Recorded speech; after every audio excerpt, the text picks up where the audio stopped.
Okay, welcome to the planning board meeting for April 7th, 2021. I'll begin as I begin all online meetings with a roll call. Alden Clark, Here. Beth DeLeo, Here. Ann Gardner, Here. Tanya Hartford, Here. Leah McGavern, Rick Tainter, Here. MJ Verde, Here. Don Walters, Here. Bonnie Sontag here. We also have Linda Guthrie, our note taker, Caitlin Sullivan, planner, Jennifer Blanchette, zoning administrator, and Andy Port is the planning director and our Zoom host. We will begin by going through the agenda and then move right into the first item. We have one public hearing for 21, 25, and 27 Hancock Street, definitive subdivision and courts and lanes special permit. Other business includes an approval not required for 22, 24 Auburn Street, approval of minutes. 3/17/21 is on the agenda, but we should also be looking at 3/25 joint public hearing on 6C. Those minutes are available. Review of draft decisions for 93 State Street, and then any updates. So we'll begin with the public hearing on Hancock Street. Before I open it, I'm opening it now officially. I'm going to ask, though, that we have a brief presentation by the applicant's attorney, but no engineering presentation. And it's just to give us a sense of what's being proposed. The reason I say this is the application is incomplete. There's no updated peer review for the revised stormwater plan. There are outstanding issues regarding an application before the ZBA. And there's a possible additional special permit application for demolition delay under the DCOD ordinance. So for all those reasons, we certainly want to hear from the applicant tonight. But as I say, we'd like to have only a brief explanation that would be relevant to explaining courts and lanes special permit application before us tonight. We will carry on with public comment and planning board comments, but clearly we will have to continue this hearing. So I will turn it over to Attorney Mead to get us started, please. Thank you, Madam Chair. On behalf of the applicant, Jake Caswell Development, Lisa Mead, Teller and Costa 30 Green Street. Madam Chair, I have a couple of comments before I get into the presentation.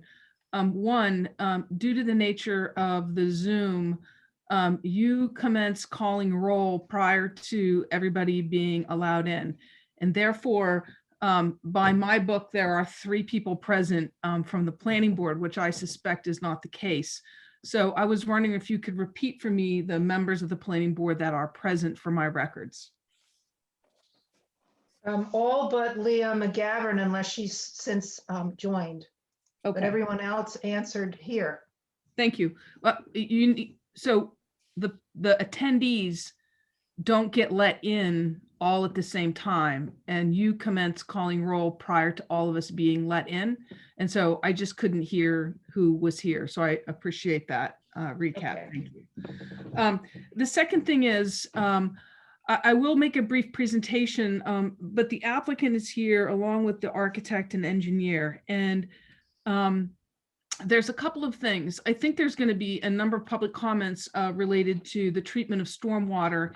And I would like the engineer to be able to address that issue because those abutters have attended 2 zoning board meetings, and they have continuously been told by the zoning board, because it's true, that the zoning board is not the board that reviews the treatment of stormwater and the installation of stormwater services. So I would find it misleading for the applicant going forward, and B, unfair to those abutters not to hear actually what's happening on site.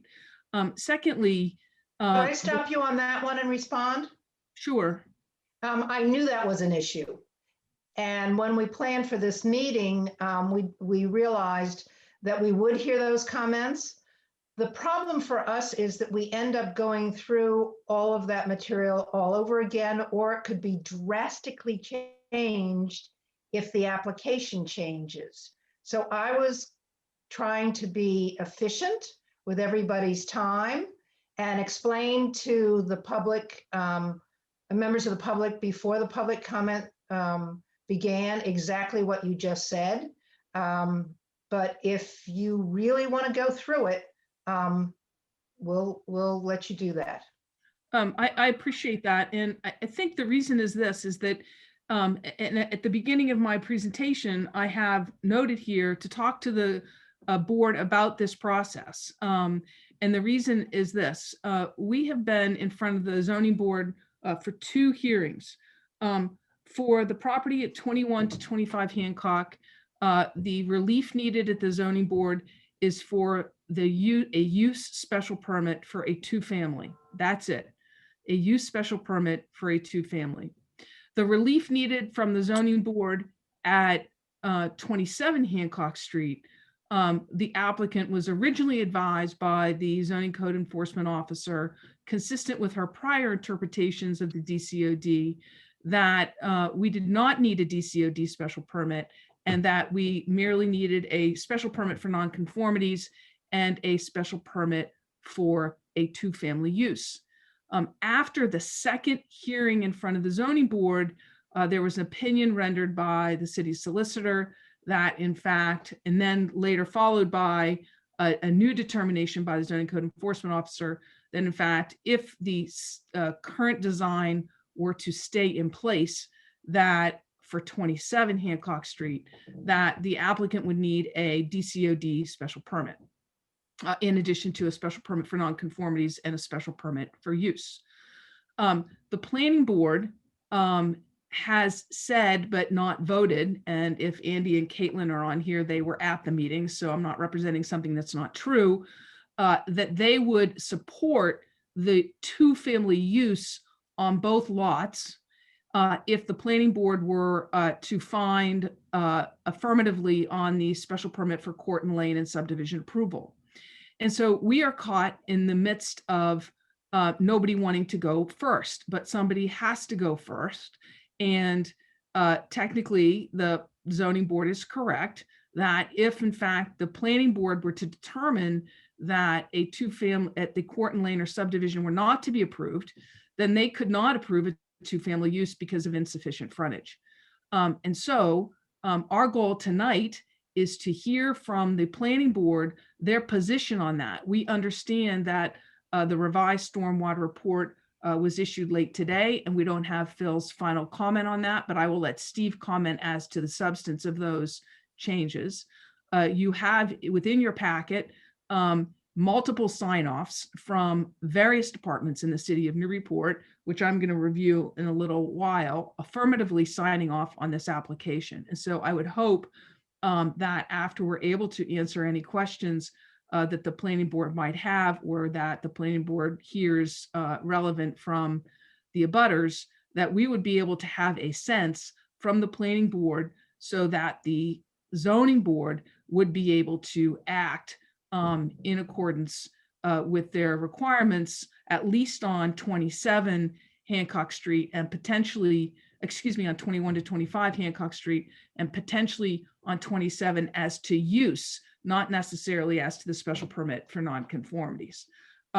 So with that, Andy, if you could, or Caitlin, I'm not sure who's there, I missed that. So thank you, I appreciate you moving forward.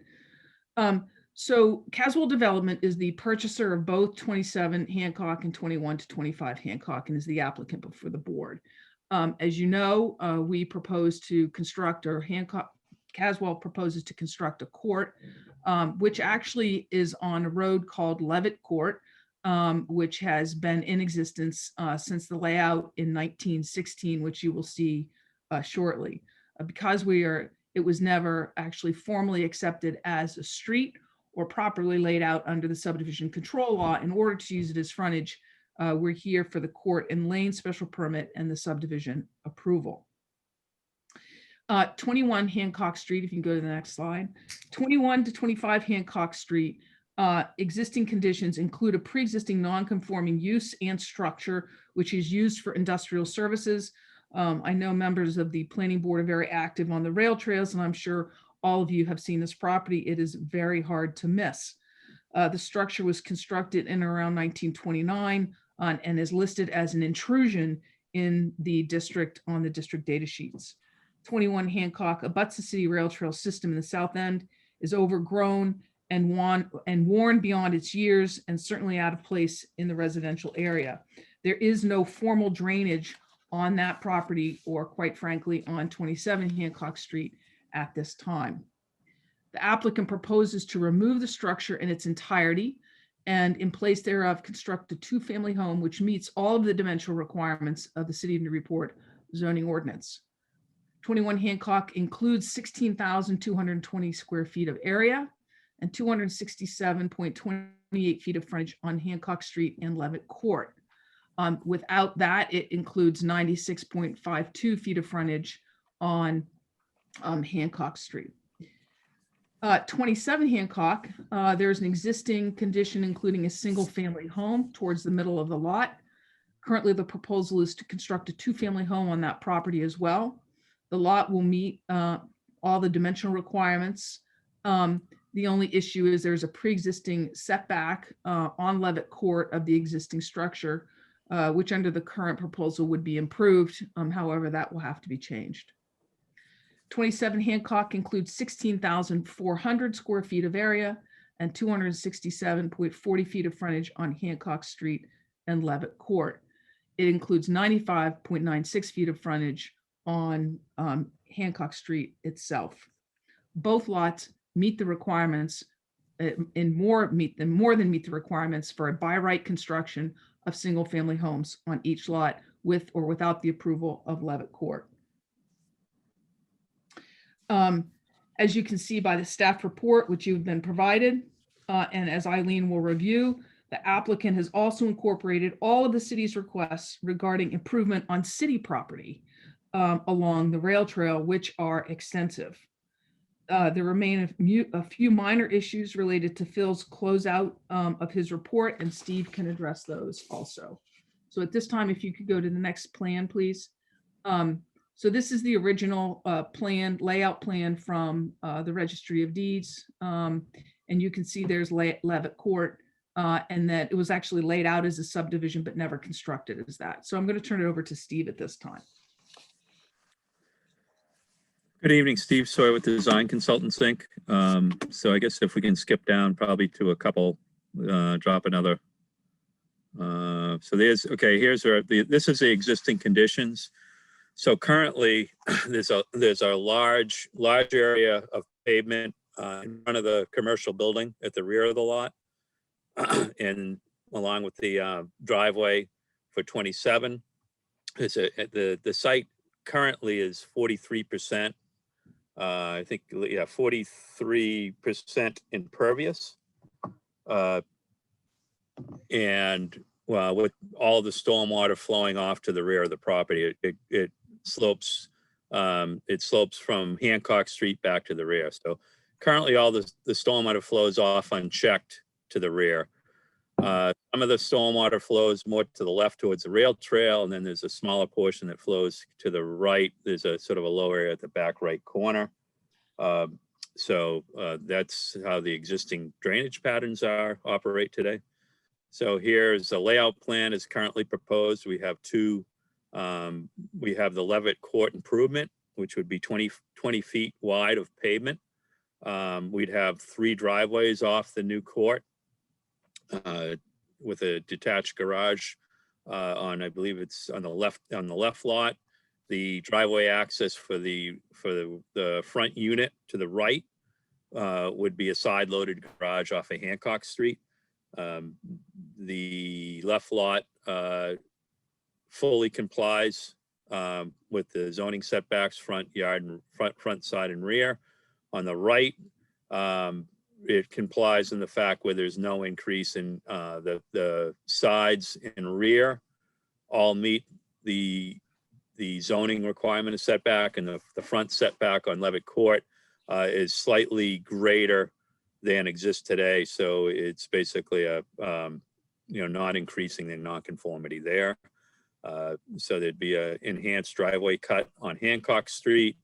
The driveway, actually, could you go to the next slide? Next plan, please. So as you can see, there'd be 20 feet wide of pavement, new roadway. The sidewalk would be improved on Hancock to be a brick sidewalk up on Hancock. So that improvement is made there. There'd be a new water line down to provide services for the 4 units down Levitt, along with the sewage collection system. There'd be a new sewer main or common sewer for the 4 units that would all be tied into Hancock. It'd be a doghouse manhole there. And as we move on to the grading plan. So the grading plan right now, everything flows to the rear of the property. So that the entire site flows to the rear. So where the proposed condition, we're actually reducing the impervious area by 4%. So there's a 4% reduction, roughly 1,500 square feet reduction in impervious area. That alone, that by itself meets the stormwater regulations. We wouldn't have to do anything. By that fact by itself will reduce the runoff volume and runoff rate from the property. But we felt that it would be prudent to provide some stormwater mitigation here. So what we're doing is right now it's a crowned roadway. The new road slopes to the rear. There'll be a small rain guard in the back with the stamp pipe that would direct the water into a. You can't see my cursor, correct? I can't point on this. But so you have a rain guard in the rear with an overtopping where it would overtop and into an infiltration galley underneath that rain garden. If that rain garden is to get inundated, there's a swell that directs stormwater to the left, away from the rear properties, over towards the rail trail. There's a low area as it would run along the property, on our property to the rail trail property.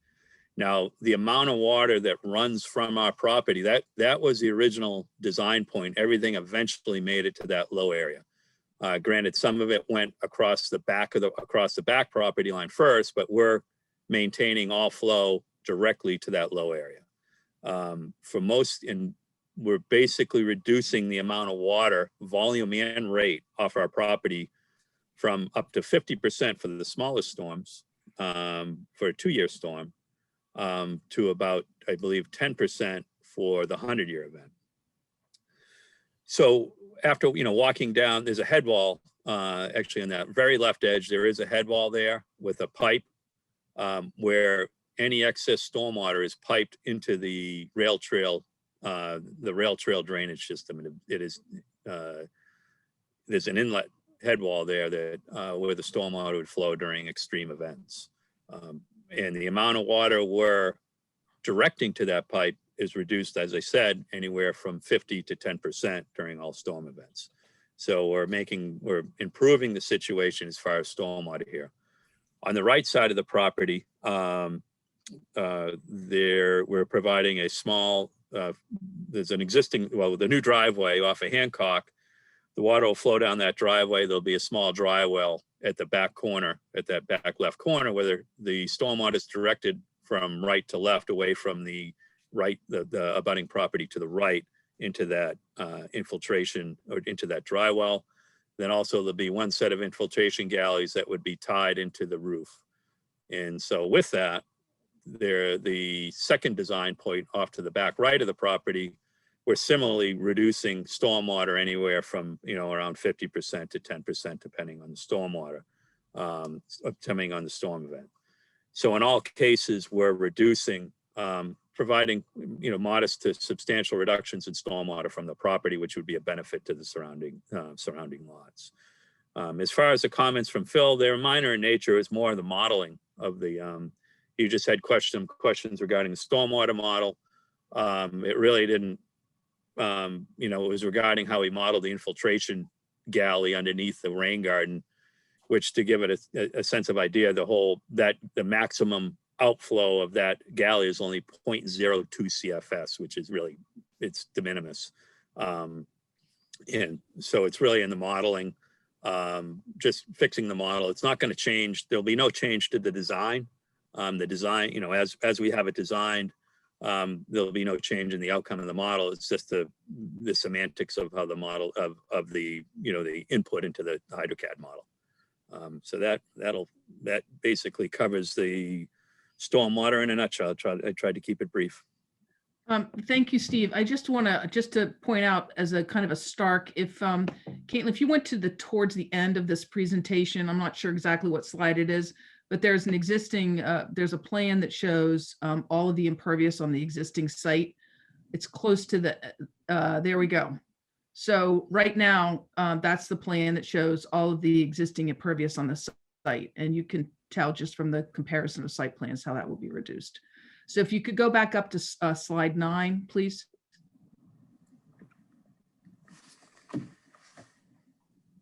Thank you.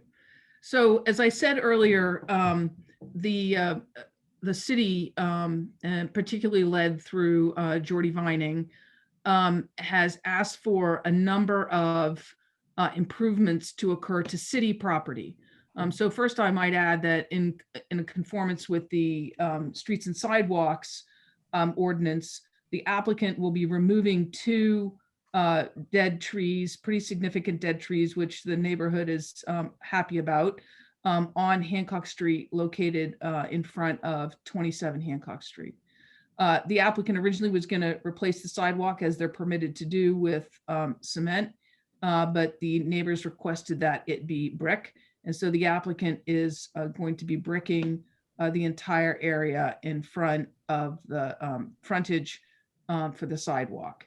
And then we'll be planting, as Eileen's going to show you in a moment, significant street trees on the applicant's property, because there's no space on city property to plant properly street trees. So the applicant will be planting those on his property. So the applicant coordinated with the Parks Department, the peer review engineer, the Parks Commission chair, the Parks Commission manager, the Rail Trail project manager, and the Tree Commission, all to come up with this landscape plan. And with that, what I'm going to do is turn it over to Eileen to go through the next several slides. Thank you, Lisa.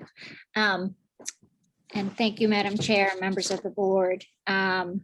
So in front of you is the landscape plan. And as Lisa mentioned, hearing concerns from the city as well as neighbors, we came up with this landscape plan. And ultimately, there were only 2 trees that are 2 sort of street trees that are being removed. And those are the 2 that Lisa has mentioned are in the bottom right, if you will, of the rendering. And they are in front of 27, the Norway maples. And to replace them, 5 trees have been introduced to line the street, to line Hancock. And thank you for pointing those out. But they've been pushed, you can see from the site plan here that they've been pushed onto the property to allow for a more successful environment for their roots. And that way, to avoid future sort of destruction of the sidewalks as it currently exists today, which is there's a lot of heaving of the bricks, et cetera. So I think that these are clearly a significant change to the streetscape on Hancock. The granite curbs will be reset, the brick sidewalks installed. And then as you travel around the corner of 2125, we follow the rail trail. And along the rail trail side, there are significant trees along there to be proposed. 3 Norway spruce on the upper northern corner of the lot. Maple and yellowwood for the larger scale trees.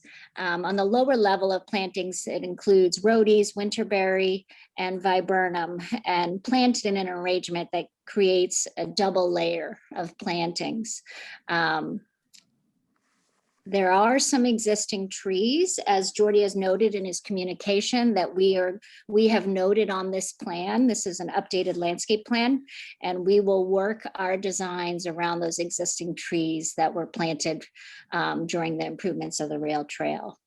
Then on the southeastern side of the property, we're providing some arborvitae along the fence line, abutting 29 Hancock, as well as some lilacs and some a larger katsura tree for privacy and shade.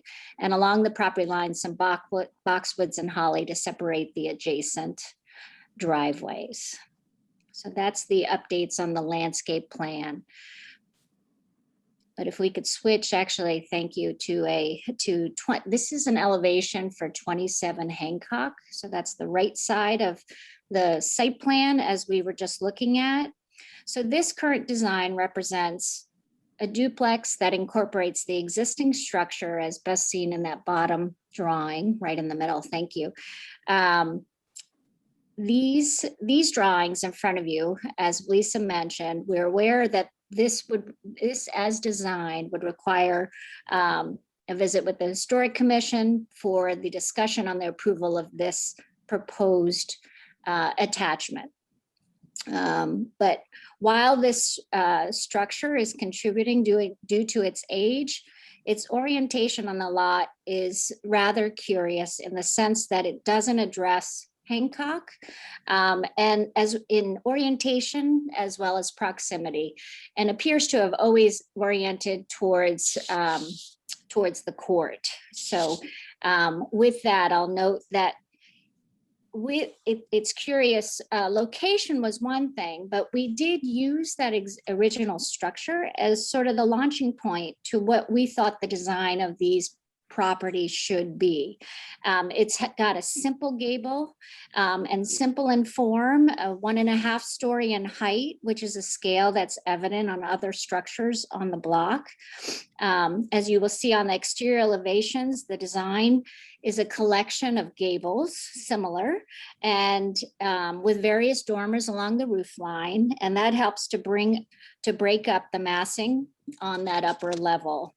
We resisted the temptation to go taller or more vertical out of sensitivity for the Hancock Street experience. The structures are a combination for siding treatment with horizontal boarding and board and batten. There's some deep overhangs and brackets, which also contribute to creating depth and dimension in the building. The windows will be a high level clad window with double hung mostly, but with some awnings and casements as well. Some 1-story roofs will be standing seam and metal to provide some contrast and texture to materials on the building. And if we go down a slide, maybe 2 slides to get to 21 and 25. That's the back of 27 and rear. And then one more. Thank you. So this is 21 and 25, also a duplex, similar to 27 in design aesthetics and siding treatments, scale and roof types. This duplex, though, is shorter in over length, in its length as we detach the garage on the bottom left corner. And then lastly, if you go to some of the renderings, I think this will help give the board a better representation of how these structures will integrate into the neighborhood. And this is off the corner of, if you're standing on Hancock and viewing down the rail trail. And so we are looking directly at 2125. And you could see this sort of 1.5 story structures with some bay windows, with some roof coverings on the first level. And then if we slide down one more rendering, Thank you. So that's looking up the street, same corner, but looking more towards, say, towards Marlboro. And so you could start to see 21, 25 on the left there as you continue on 27, and the next structure is 29 Hancock, to give it reference to the neighborhood. And one more slide.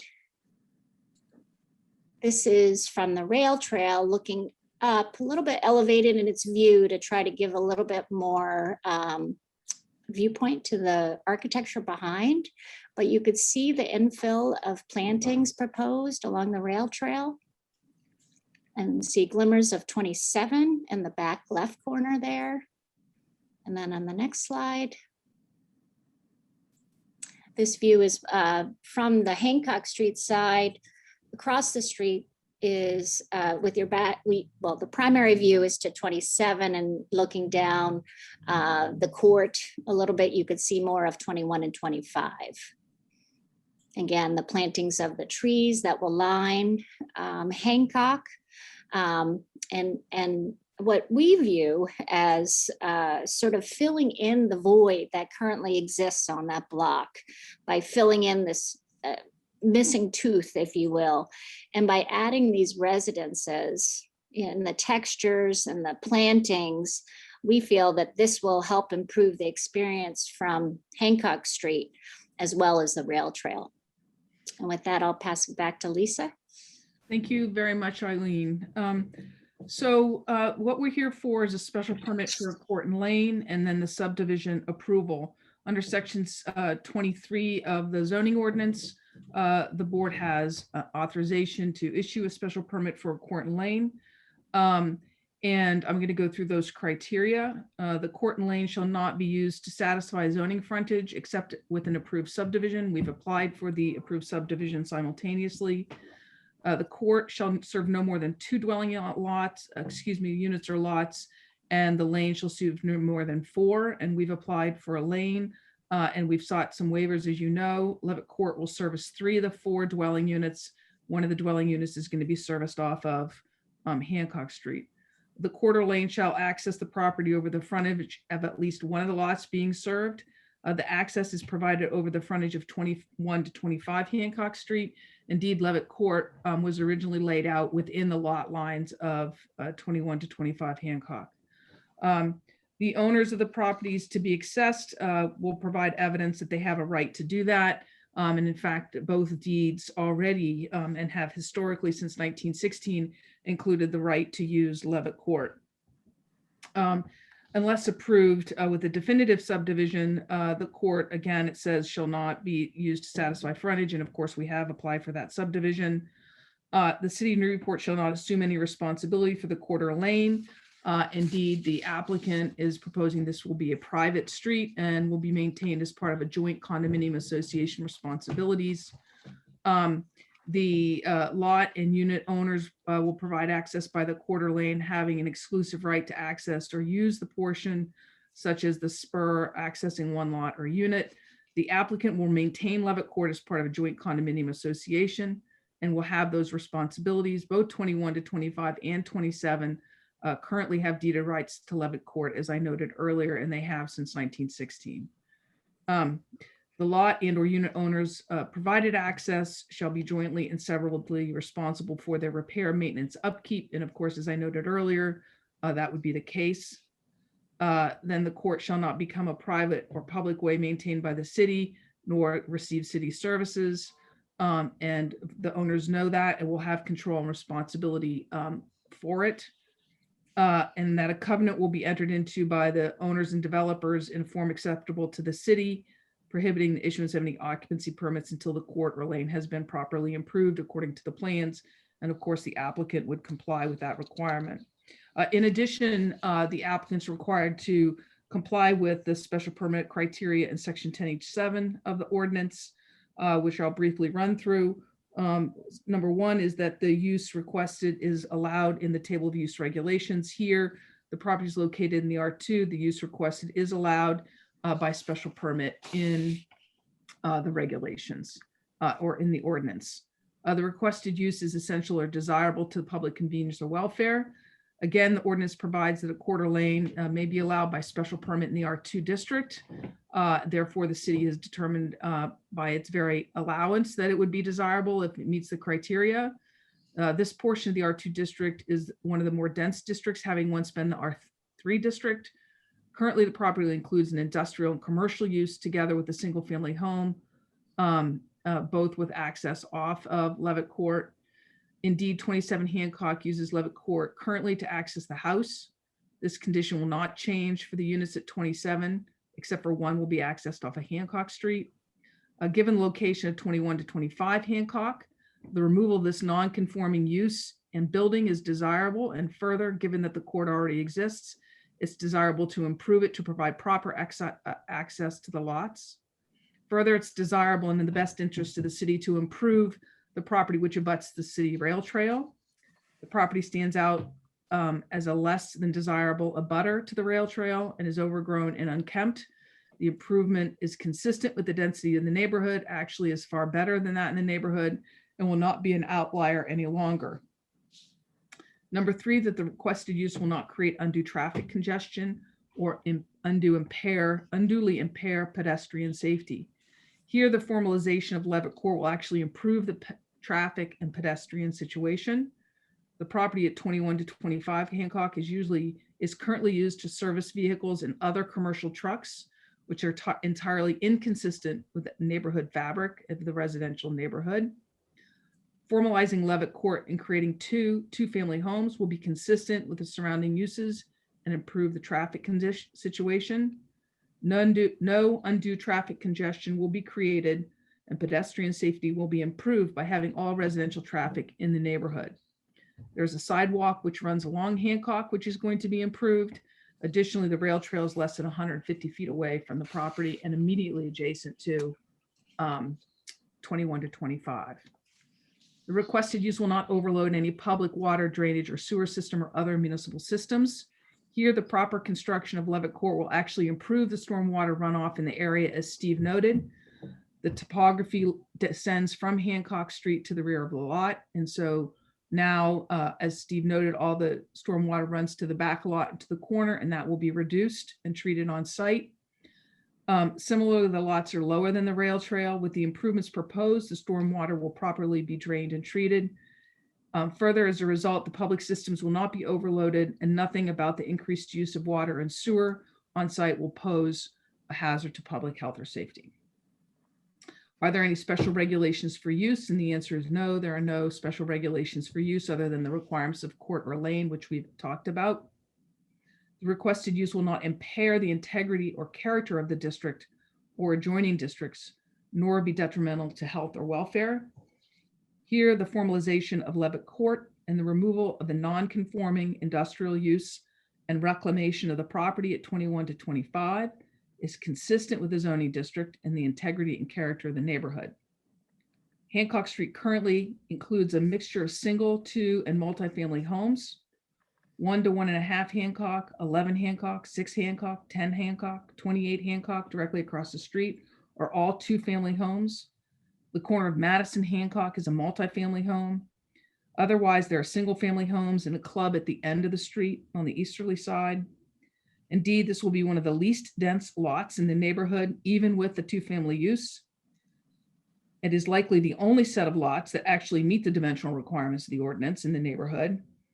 After reviewing 11 surrounding lots, not a single one even meet the dimensional requirements for a single family use. The lot areas range from 1,600 at 15 Hancock to 8,980 across the street at 24 Hancock, and those are both for 2-family uses. The removal of the dilapidated structure and intrusion into the district, replacing it with a proposed use of Levitt Court to formalize the 2-family use on each lot is entirely consistent with the surrounding neighborhood and will not impair the integrity or character of the district. Number 7 is that the requested use will not by its addition cause an excess of that particular use that could be detrimental to the character of the neighborhood. As noted, the formalization of Levitt Court and the creation of a 2-family use is consistent with the varied housing types in the neighborhood and the vicinity generally. The addition of a 2-family to the neighborhood is entirely consistent with the surrounding uses and the R2 district. Is the proposed use in harmony with the purpose and intent of the ordinance? And certainly allowing the formalization of Levitt Court to be allowed by special permit in the R2 district. The R2 district is the second most dense district in the city. Creating Levitt Court to permit a two-family structure is conforming lots. But for the various waivers being requested, the use of the court and lane is consistent with the purpose and intent of the ordinance. It will enhance public safety by reducing the number of curb cuts onto Hancock Street by 2. The proposal will remove old discarded boats, storage of industrial supplies, and replace it with a properly drained and maintained stormwater system, including lawn areas and vegetation appropriate for the use of the adjacent rail trail. It will improve the existing conditions adjacent with the public recreational trail by removing an undesirable use and structure, and improve the view from the rail trail, consistent with the experience one should have while enjoying a public pathway. 9, the proposed use will not be conducted in a manner so as to omit any dangerous, nauseous, or injurious or other objectionable activities. And certainly the construction of Levitt Court and thereafter the use of the two families will not in and of themselves create hazardous materials or transmissions as noted in the ordinance. As to the subdivision approval, we've noted previously that Levitt Court was actually created on a plan in 1916. Road has actually been used to service both 21 to 25 Hancock as well as 27 Hancock for over 100 years. However, the road itself was never formally laid out nor accepted by the city and therefore not actually constructed under the subdivision control law. As a result, while the creation of the road by recorded plan in 1916 would be sufficient for an A&R, if it were improved, we would have to do that. To that end, the applicant seeks to construct the road using the quarter lane special permit and under the lane provisions of the subdivision rules and regulations. As you can see from your file, Deputy Bradbury has assented to the proposed plans, given the length of the road, as well as the fact that both sets of homes would be sprinkled. Also, your peer review engineer and the city engineer have essentially agreed with the plan, but for those minor issues that Steve pointed out. The waivers we're seeking are from 6.8.1, the minimum right-of-way width of 40 feet required. Levitt Court is an existing 25-foot private way to be improved. 6.8.1 tables also providing a cul-de-sac or a T turnaround. No cul-de-sac or turnaround is proposed. Fire department doesn't believe one is necessary. All buildings to include fire suppression and sprinkler systems and a total roadway length of only 150 feet. 6.8.1 curb radius of 25 feet at the intersection. 12 feet is proposed at the intersection with Hancock Street, which is existing. 6.9 curbing, 6-inch vertical granite curbing required. Here, granite curbing is only provided at the intersection with Hancock Street and is not necessary within the site itself. And then 6.11.1 sidewalks along the road.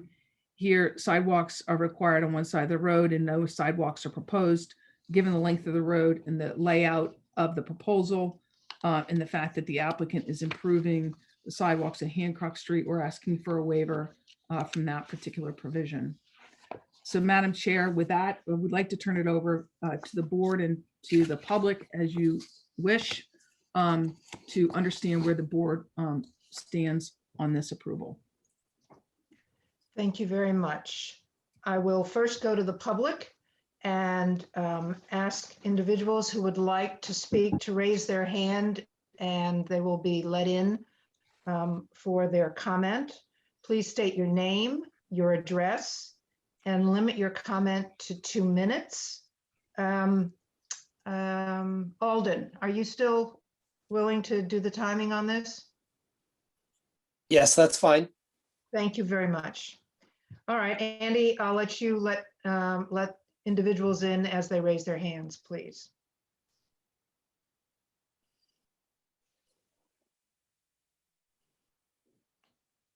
I'll give a moment only because there are no hands raised at the present time.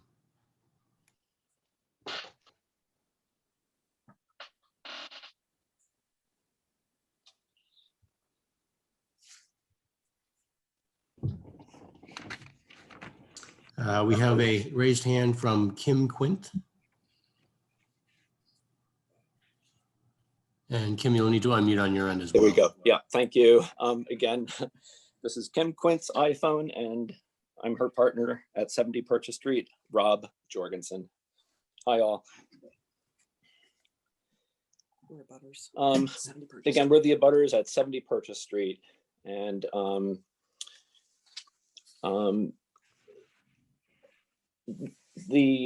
the abutters on Purchase Street, represented by us, actually submitted a letter 3/19/21. And I don't know if folks have had a chance to read those, but those points are still stand. And I don't know how familiar people are with those, but to be brief, my key points, I have gone through every one of these documents. I love the one that's 134 pages, I think it is. I do understand the drainage plan that's been proposed. It appears to be adequate during times when water would flow, so 9 months of the year. And my first concern, as was also addressed in the letter, is that things are very different in the winter, and we abutters are longtime residents. We're very familiar with how things work here. And our concern is when you get a classic winter storm where stuff has melted, you have frozen ground, ice on the ground, and you get a 2 or 3 inch rainstorm, permeability goes out the window and you're left with slope from my observations.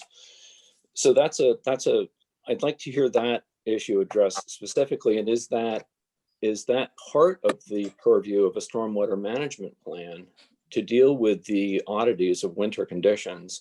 And then I've got a laundry list here. Blocking drainage to the rain garden at the bottom of Levitt Court, which is having all of our eggs in one basket. We have a very confined space. And yes, I see Let me clarify something, Mr. Sure.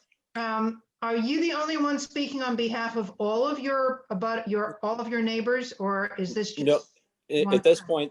point, this is my, Kim is here as well. So it's the two of us right now. And I don't know if other abutters are aware of this meeting tonight. We're not speaking for them. So we're not speaking for them, no.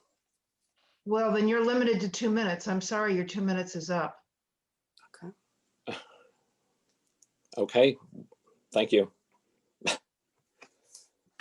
Wow.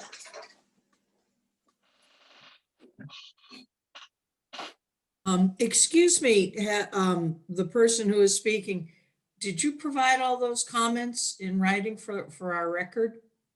Yes, they did. They're posted. Okay. And Bonnie, should he be able to speak 2 minutes for his wife as well? No, I'm not speaking. Well, they Or can have another, if she's yeah, speaking separately, yeah. yeah, they can have a second 2 minutes on that count, but I do believe, and I'd like him to confirm what I read in there was everything that you're presenting tonight. Could you confirm that first, and then an additional 2 minutes will be allowed? Yes, this letter is posted on the website, the planning for the agenda tonight. But if you'd like to speak to some highlights for another 2 minutes, you may do so. Okay, I'm deviating from that letter to stay on topic of the stormwater issue specifically. The other key points addressed in the letter briefly were harm to abutters mature trees and green space during the construction process and post-construction. And lastly, the whole hazardous waste potential on the existing bus garage site, knowing it has been used as a bus garage in the past. So not to take time though. It would be helpful to understand what the maintenance burden is on the rain garden, and also to understand what are the provisions to make sure that is kept clear, especially in the winter. For instance, I see snow plows pushing snow down to the bottom of Levitt Court, which would potentially negate the benefit of a rain garden in winter, and snow melt and rainstorms. The maintenance burden, I'm assuming, is on the condo association. I would like clarification on that. again, the rain garden, a lifespan of a highly engineered solution like this, I'm assuming is finite. And I don't know what happens if this thing falls into disrepair 15 years from now, if this becomes, unimportant to folks. What happens? The last thing is I'm still questioning the final topography change mid-site. I see in sheet C1, the sewer main tie-ins appear to be around 27.5 feet elevation. And yet I see the new proposed grade mid-site in the exact same location on sheet C2 at about 30 feet or a hair less. How much soil is required to safely cover sewer lines to prevent freezing? This is very relevant because it largely dictates what the slope requirements end up being. And I'd like an assurance that what we're seeing here in Plan C2 anticipates that correctly. I think that's 2 minutes. Thank you. Is there anyone else who'd like to speak, Andy? Not at this time, no. I'll close the public comment portion of this hearing. And before we move on, I'd like the applicant to respond to those questions, if you would, please. Attorney Mead, is that possible, or Steve? Yeah, Madam Chair, Lisa Mead. So I thought I'll address a couple of them, then I'm going to turn them over to Steve because they're beyond my bandwidth. As to the trees and green space on the neighbor's property during construction, obviously the applicant can't trespass onto anybody else's property during construction. And what will occur is there will be a fence that will be put up along the rear of the property to make sure that none of the adjacent trees that are on the rear of the property will be disturbed. So that's a typical condition, as the board knows, and construction conditions during this type of work. Similarly, the removals and or movement of soil will be all done in conformance with the applicable rules. Should there be any hazardous materials, there has been I believe there's been either a transactional screening or a 21E done on the site. So that will all be followed. And of course, the applicant will follow the required demolition regulations under the building department when they go to take down the building in the back. As far as one part of the rain garden, I'm going to address, as the applicant, as the board knows, for any stormwater facilities, O&M plans are required. Further, it would not be unusual for the board to require that, for example, the rain garden not be blocked by the plowing of snow, and that would be reflected in the condominium documents as a requirement as part of the O&M plan, and that would also not be unusual as a condition of the special permit. I'm going to turn it over to Steve to address the issue with regard to the runoff and storm water calculations in the wintertime and the topo and the sewer line. Good evening, Steve. Sorry again with Design Consultancy. As far as the stormwater calculations or the stormwater runoff in the winter, with the facilities we're proposing, there's actually, number one, the roof is directed to subsurface, or they're piped to subsurface features, Cultex systems, along with the dry well from the driveway on Hancock Street on the right lot, which was at 20, the right lot is 27. So those all go directly into the ground where a frozen surface has no impact. So it interfaces below the surface area. So we have direct infiltration to the sea layer, which is below the frost. So they function no matter, what the, no matter there's frost or no frost.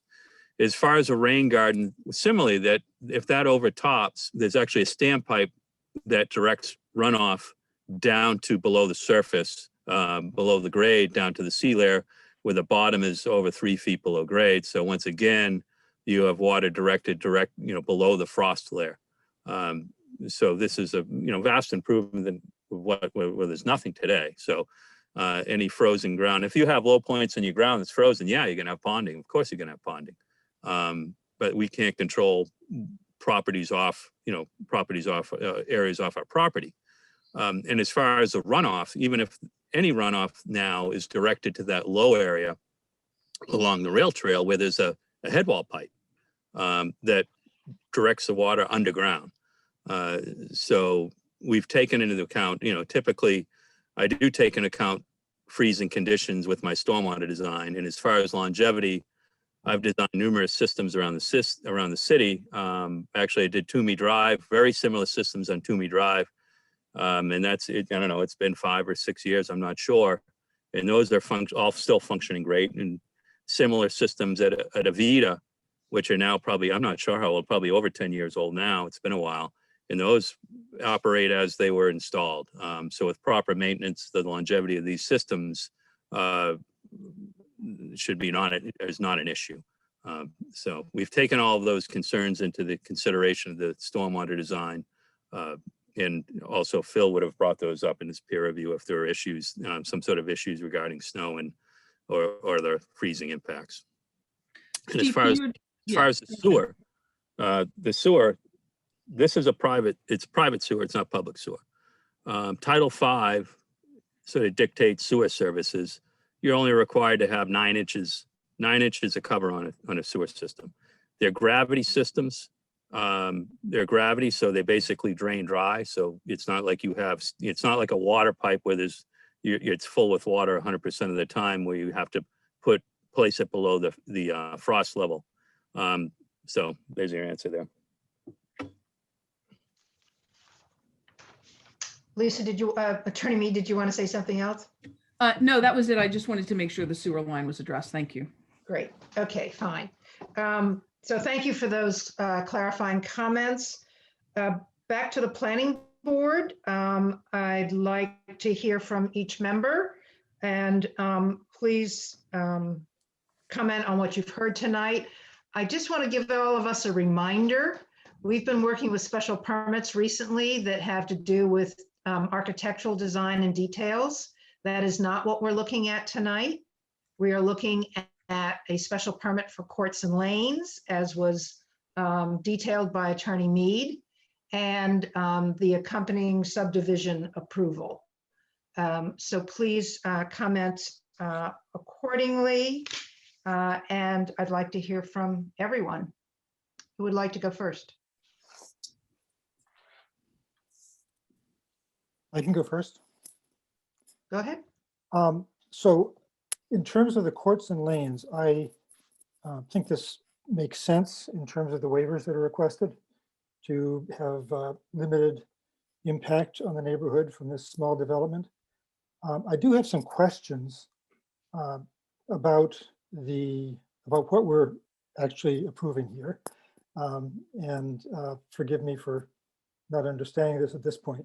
So we have a subdivision plan. Well, we have a plan that is a courts and lanes special permit plan.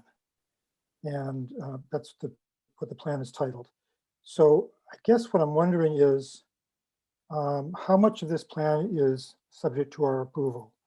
And by that, I mean, since the plan shows a specific building layout, is by approving that courts and lanes plan, are we approving that building layout as part of that? And that's just a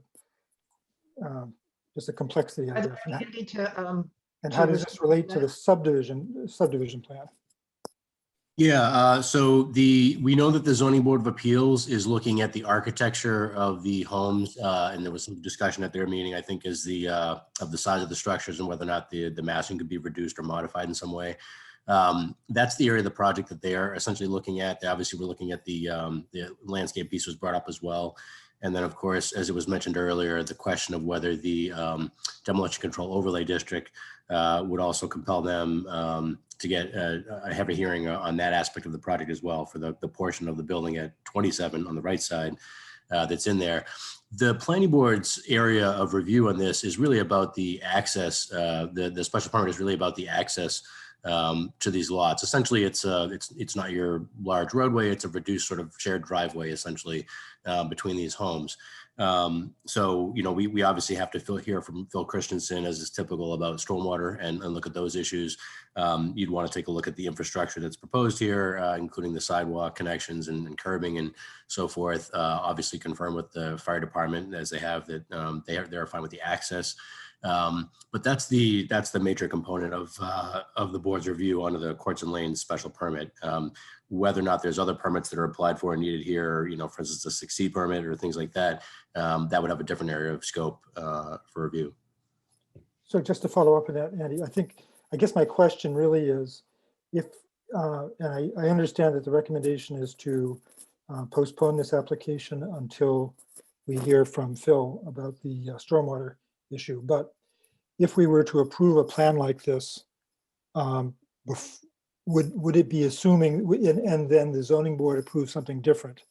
Would the plan have to come back to us as an amendment, or do the buildings shown on here not constitute part of our approval? Yeah, so they would have to come back and modify based on, so it depends on how much modification is happening. So if something is happening on the backside of the building that doesn't touch, isn't impacting any driveway alignment or things like that, then they may not need to come back. But we always recommend that these boards, because the permitting process is somewhat segmented in Massachusetts and in local ordinances, so we have multiple boards reviewing the same project. We recommend that we run in parallel and try to get to a point where the same set of plans can be closed and approved within a week or two period, with the boards having offset nights. That the same set of plans can be approved initially, rather than having what results in a very complicated or awkward process for everybody, having, as you are pointing out, Rick, that these plans may very well change, and it's always better to have plans that do not have discrepancies, where the applicant would not need to return to a board, where the plans could have been, if you will, gotten right the first time when the boards are issuing their approvals. So, for that reason, even though the Zoning Board of Appeals may be looking at a different area of jurisdiction, and if there's other permits that are coming along that need to be rolled in the fold, those will have, their typical criteria for review. It only makes sense that these plans be aligned so that we're not having a messy jumble of iterations of plans that then got further modified and had to return back to the board again for procedures. I think one reason for doing that, frankly, is fairness to the abutters. We have a process. Our typical process now is that major modifications would have to go back to the board. Minor modifications may be something that can be reviewed at a staff level, but given the nature and the possibility of some more substantive changes to the layout of the buildings, and then therefore maybe other features on this project, it would seem to make sense to me that that we continue this, not only for the stormwater review, but also to get a better sense of whether or not the other board's review or any other aspects of the applicant's change of plans for design for the project necessitate further revision before the approval. So I think a couple more weeks would make sense here, regardless of the stormwater review, to see where they get with the ZBA and whether or not the other permits are being applied for, and therefore does that change a number of details on these plans, which I think, as you point out, it doesn't make sense to have a jumble of them. Okay, I just have a couple of questions for the engineer about the end of the street and the stormwater.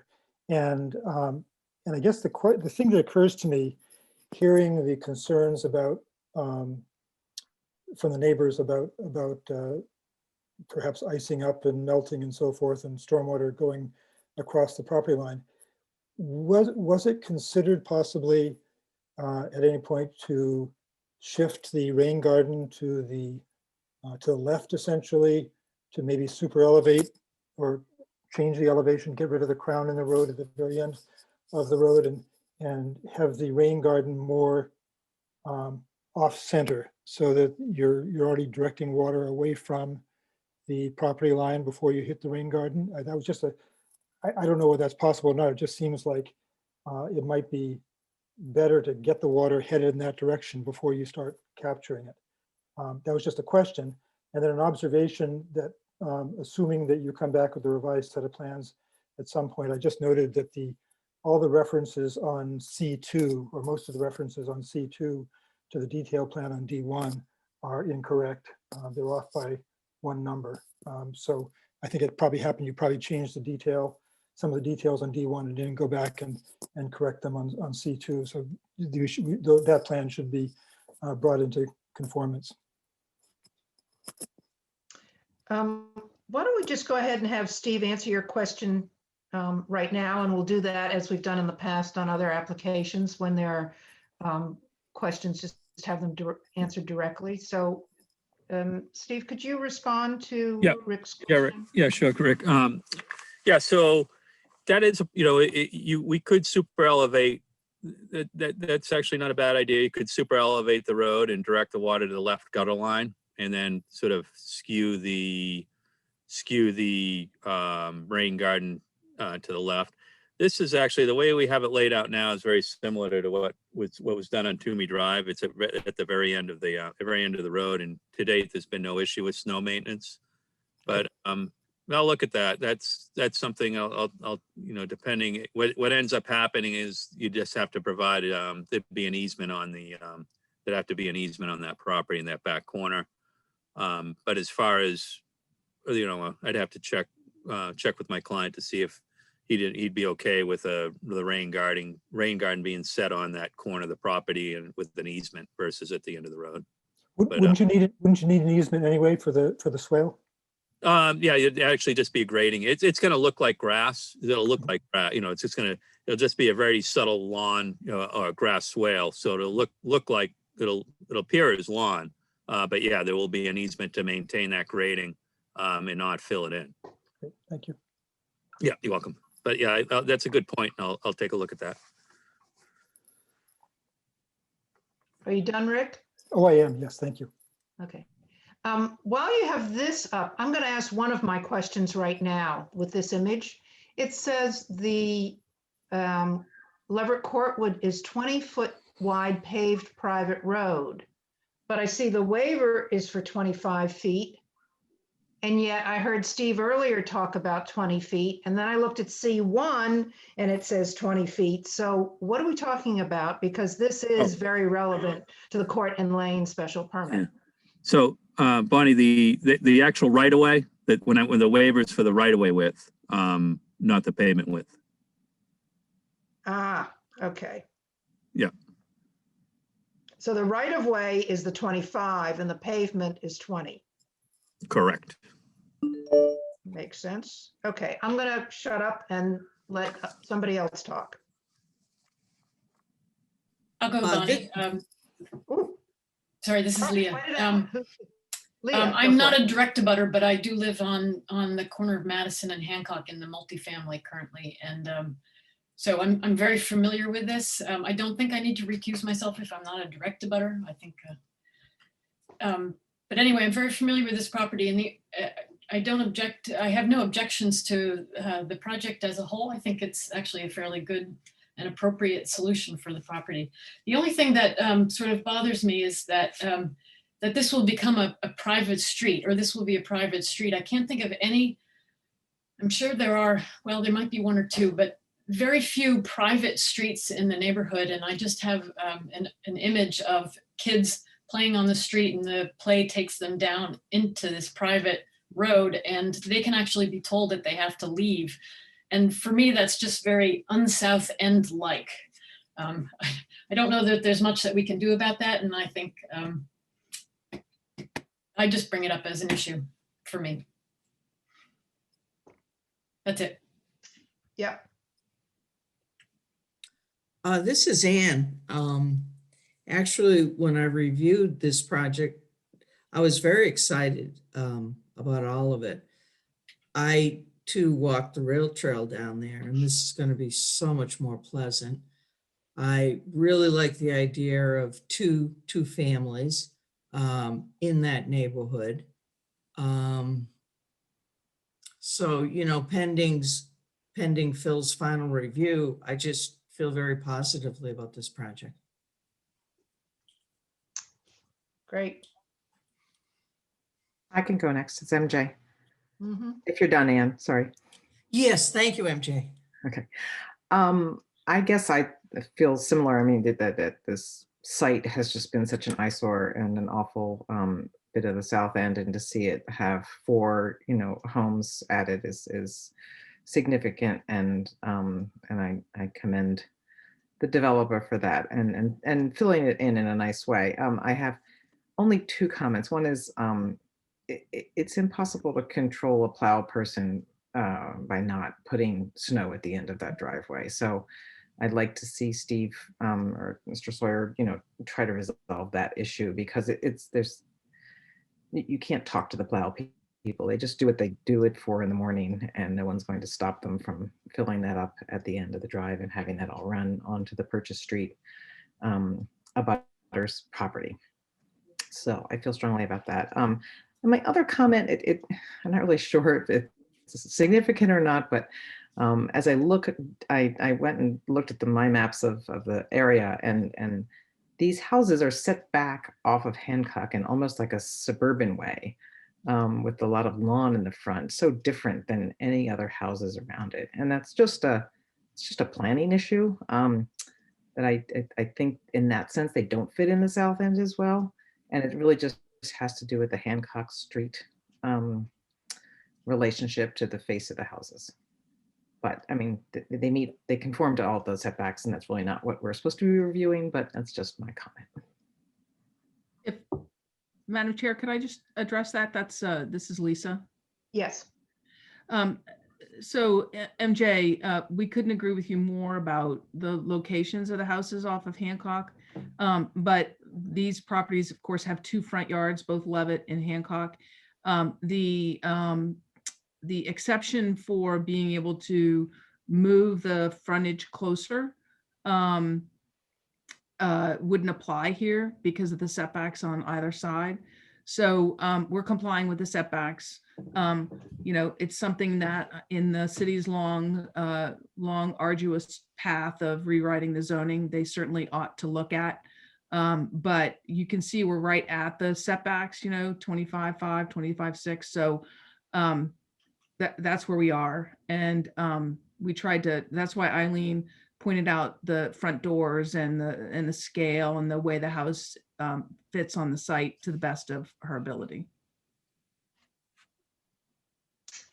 Thank you. Would anyone else like to speak? Hey, Bonnie, this is Tanya. Mhm. I would agree with MJ. And, I agree on the setback that it would be great for them to be closer to the street, but I respect the fact that they're following our zoning ordinance. But I think the issue of the plowing of the snow is one that we should think about as far as putting a restriction, if we can. There's not going to be much we can do about it, but it would be good to not have the snow all pile up against the neighbor.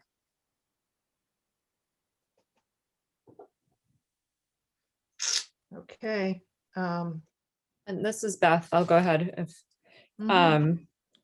I also have concerns about the snow, and wonder if we can, if there can be some sort of retention area or something in the condo agreement describing where it will be put, or in the plan. I did have a question about which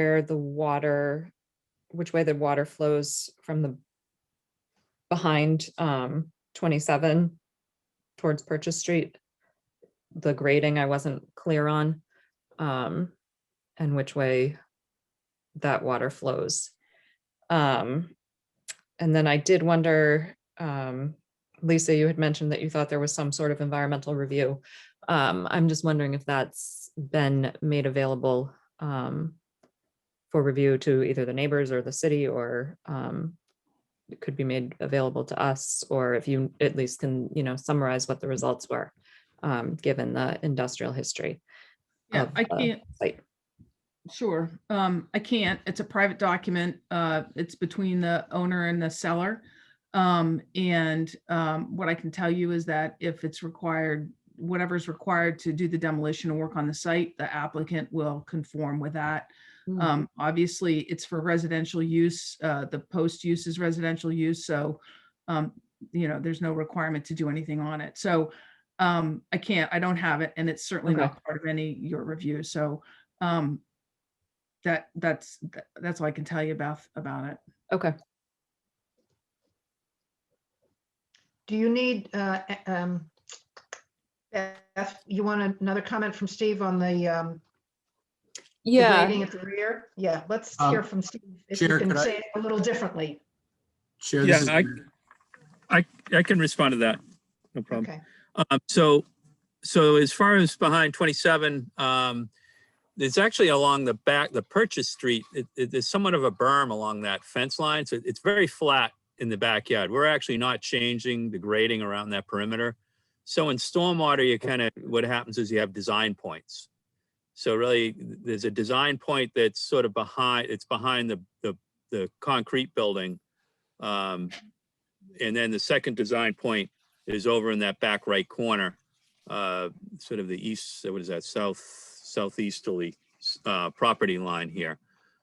So that the water from the yard and the building, the backyard of the backyard of 27 and the lawn area will continue to flow in that manner. But we're not changing the location where that water flows off site, but we're actually reducing the amount of water that flows off the site, as I said, by between 50% for a 2-year event and about 10% for the 100-year event. So, and not only in rate, we're reducing it in volume also. So that's, that design point is not changing. One thing we are doing is we're going where the concrete building is. We are, instead of water flowing directly off to the rear Purchase Street neighbors, we're making sure that all stormwater is directed to the low point along the rail trail. So I hope that answers your question. Okay. Don, did you want to make any comments? I believe you're the last one out besides me. Sure. My two primary comments were, one, viewscapes both from the rail trail and streetscapes. I'm generally satisfied with what I believe this will look like from the rail trail. And as previously said, it's a shame that perhaps dimensional variance could not have been sought to move those houses a bit closer to the street. And the other comment, and again, I appreciate its total conformity with our zoning ordinance, but when I see these new subdivisions or houses and all this bituminous pavement, I would have preferred, some type of block, at least some places, or brick or whatever, but I appreciate all these comes with the cost too. That's all I have, Bonnie. Okay. Bonnie, Yes. I had a couple other comments, if you would like me to take them first, or you want to do yours last? Let me pick up now, actually, because Don's just mentioned something that I was curious about. We always get pushback when we ask for some sort of pervious pavers because they are not conducive to snow plowing and conditions in the Northeast. I'd like to check in with Steve if you know if there have been any improvements in surface treatments so that there could be a way to make these paved areas a little less impervious. The problem with, I guess, one of the issues with permeable pavers, number one is plowing. That is still an issue. You can't lock them in because they need to be set on a permeable subbase and such. And the other is, particularly for roadways, longevity can be an issue. If there, any kind of sand and sediment will end up clogging the gaps between the pavers. They work well for patios and such. They work well for patios. I guess for a driveway, you could use them. There's not as typically there's a snow, you snowball the driveway or something of that manner. I have used, I think on one of the projects, I used permeable bituminous, which is there's better longevity there and ease of maintenance. That has, that's a tried and true, it's a proven material. And then there's an expense that comes along with it. And once again, there's maintenance, becomes a maintenance issue. And there's a lot of issues that come along with it. That it's not very aesthetically appealing. It looks more like a binder as far as the surface. But so as far as for the roadway, no, I don't recommend, providing the bituminous with some sort of infiltration, treat water, a sump with treatment and then putting it into the ground is a more effective and long-term better solution for handling stormwater, in my opinion. So as a follow-up to that, building right on what you said, what about using some type of pervious pavers for the driveway? The second on the, what is that, 27 Hancock, to reduce some of the runoff on the entire site. That'd only be one house. Yeah, right there on the right. Permeable. It's a possibility. I'll check with, I got to check with my client and see if that's something that he'd entertain as far as material for that driveway. Okay, please look into it. I'd like to pop, if I could, Bonnie, just pop in for that for a second. So first of all, as you know, we're gonna, that two-family there has to be redesigned in some form, or we have to get a DCOD special permit. But, we comply with your regulations related to the subdivision, related to the road. Asking an applicant to put pavers on an entire driveway. These are the kinds of things the board ought to look at for, special permit requests and bonuses, because the cost of that all goes into the cost of the home. And we have this constant conversation about the cost of construction and the cost of housing in the city of Newburyport. Somebody has to pay for that. And it starts to go into the cost of the home. And I just think that those are the kinds of things the board needs to consider when they start asking for those kind of significant upgrades or changes in plans, absent some other kind of relief in a plan. Well, in this case, I'm referring specifically to all the issues that have been raised about stormwater runoff. And if we can satisfy, if we can reduce the amount of impervious surface on this project area, it would go a long way for helping. I'm not trying to be, just generally, wouldn't it be nice? There's actually a reason for it here, and our area of authority on this, this permit, the special permit in particular, allows us to consider such things. So I'm not trying to overly burden the developer, and I'm not looking to do one of the usual sort of relief issues on this. It's pure and simple to help with the stormwater management. I understand the expense of having to do it for the entire Leverett Court, but it seems to me that if this driveway stays, it should at least be considered for the single family use. I certainly understand. I certainly understand and respect that. However, the applicant is actually improving the stormwater on site and meeting and exceeding all of the requirements for the construction. I'll go on to my other comments. I'm not sure if all of Jordy Vining's issues and others who have been working on the landscaping have been met. So I'll just say I would look for some confirmation of that. I have a feeling they may have been, but it's not clear. And let's see. I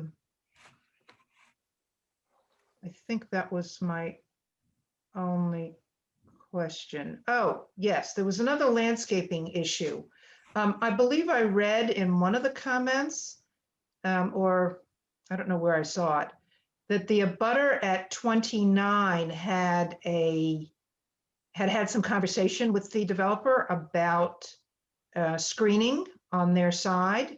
And I just wanted to make sure that whatever was agreed there was actually put into the plan. And I would want to see confirmation of that. Sure. So can I address both of those comments? Sure.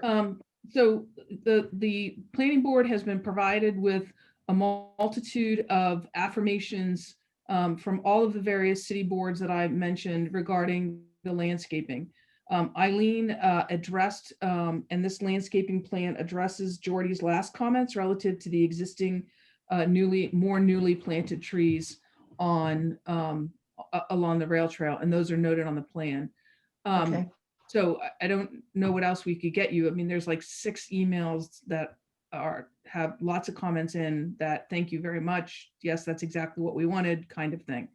Okay. Then along between 27 and 29, all of the landscaping that's presented is what was requested by the Dunnigans next door. So that's shown on the landscaping plan too.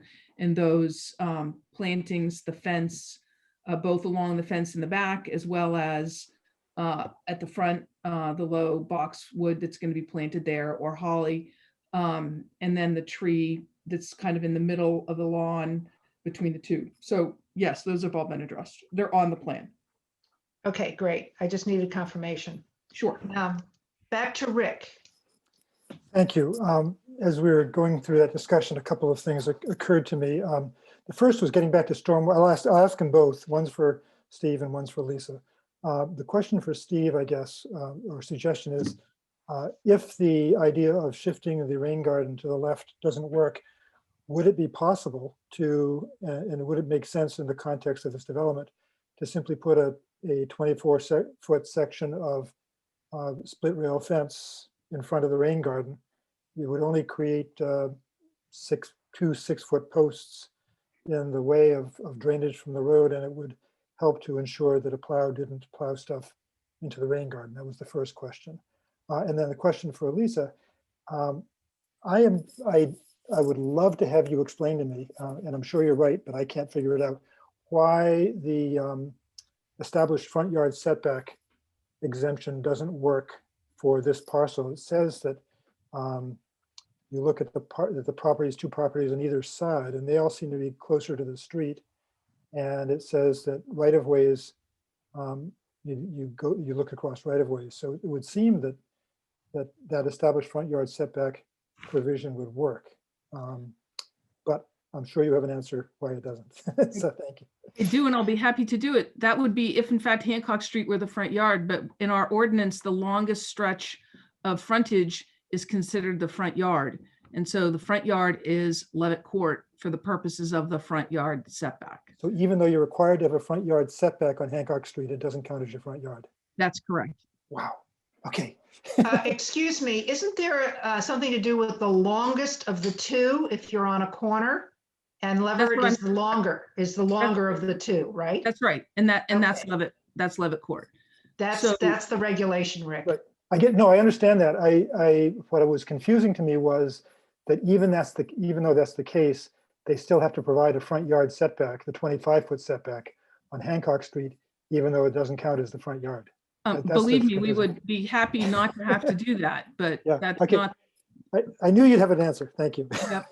I'm going to let Steve answer the split rail possibility, because I think that's actually a good idea too. So Steve, you can address that. Yeah, then we could provide it. One thing that's important to note is the split rail fence could be put there just as a to demarcate that.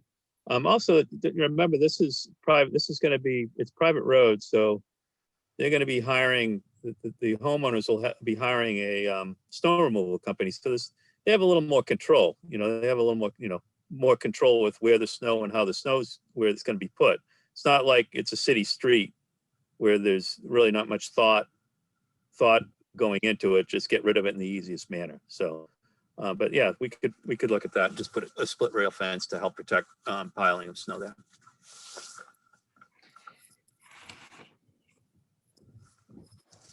Okay. Bonnie, I had just a couple quick questions just to clarify some things. But have you been notified as an abutter? Yes. I don't know if you're allowed to comment. Andy, could you clarify, please? Is he allowed to participate at all? Yeah, I would suggest that it be a complete recusal.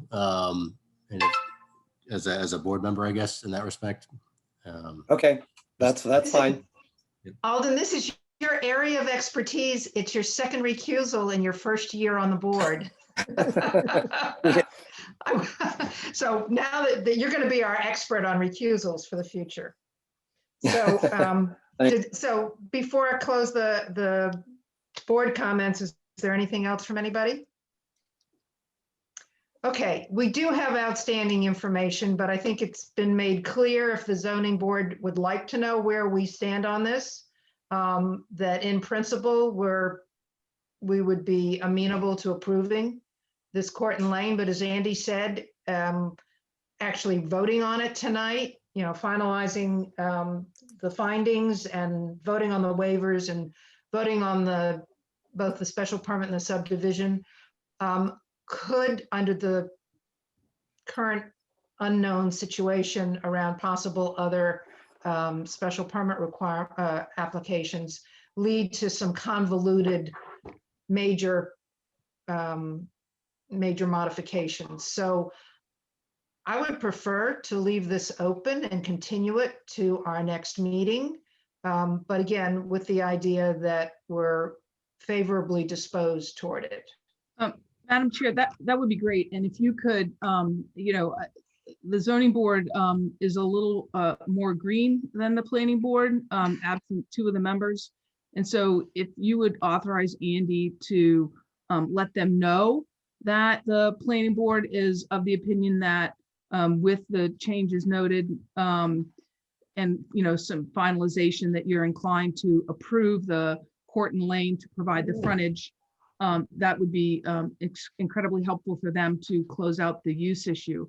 And if I actually could just drop one other question. Currently, section 6C of the zoning ordinance is essentially up in the air, right? Nobody can actually apply if they have half a brain, because it may change and it may not change. And so a permit one would receive would not be good if there was a change unless they reapplied. So this actually is the perfect site for a 6C. And there may be changes to the 6C. I know that discussion occurred a week ago. I would be interested to know if the planning board, if in fact the city council in the near future, as opposed to the long future, decides to change the 6C ordinance, presuming there's reasonable conditions on it. And for example, the preservation restriction on this house would likely not be able to be held by Mass Historic because there's no particular significance to it and it's not in the district downtown. Would the planning board be interested in a 6C on this site if the changes to the ordinance occurred such that it would be possible? Well, I'm not gonna say a word until I hear from 7 other people. That's why I asked. How, Lisa, would that change the project that you've presented? There would be two individual units on each site, on each lot. Instead of a 2-family, you would have 2 individual homes. So there would still be 2 lots off of Levitt Court. Each lot would have a single-family home on it in a condominium association, just like it is right now. But obviously the bulk and size of each single-family home, you wouldn't have the same run. So there would still be units, but they would be single-family homes as opposed to duplexes, and it would still be serviced off of Levitt Court. So I'll just say that this is Leah. That's a project I would support. Would too. Can I ask, this is MJ, can I just ask a question? So would their frontage be considered Hancock or Levitt? I mean, you're saying Levitt, but. No, it would still be Levitt, MJ, because the way the ordinance is drafted, your frontage has to be considered the longest stretch of the road on a corner lot. So the frontage would still be Levitt, but the design of the house may be a little bit different so that, you know, the shorter end, so to speak, or the more narrow end faces Hancock. So you could pull it up and not have to. We couldn't take it beyond the 25 feet onto Hancock, no. So it'd just be a big house set back. So 2 big houses set back instead of 4. Well, it would be 4, right? It would be Lisa? 2 on each side. Oh, But so you the- would still But continue with, I see, two in the back. See, we've got 2 parcels here, and Right. 6C allows got it. 2 on it. individual residential structures on each lot. Okay. right. Yeah. But the second house, assuming the second house is the one in the back, well, I don't know. The second house, yeah, is has to be 10% smaller. That we still kept that in the new ordinance. Right, so those kinds of things would all apply, right? If that's, you know, if that's how the ordinance is passed, that's, and, you know, obviously we haven't done the plans for that because there's already been enough put into this and we're still trying to figure out what's going to happen at 27. But the idea would be to have 4 single-family homes on 2 lots, 2 on each lot.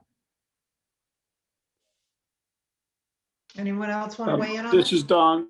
Yeah, This is Don. And as you saw with the proposed 6C, there was also some benefit to be received by, I'll use the city as a generic,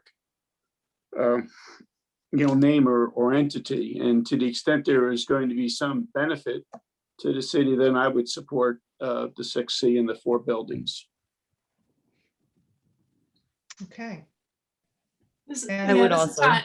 Yeah, I would want to see the plan before I make any comments. But you'd be willing to consider it. I would consider it. I mean, I guess I would consider it. I just think about like, there's just there would be a lot of what ifs on me with me. So I wouldn't want to, I would want to take a look at it. Well, I think the question that Lisa asked was, would we be interested in it? So she's obviously not asking us to say, would you approve it, but would you find that a reasonable alternative? And would you be sort of favorably inclined toward that alternative? So it's not committing you to anything at this point.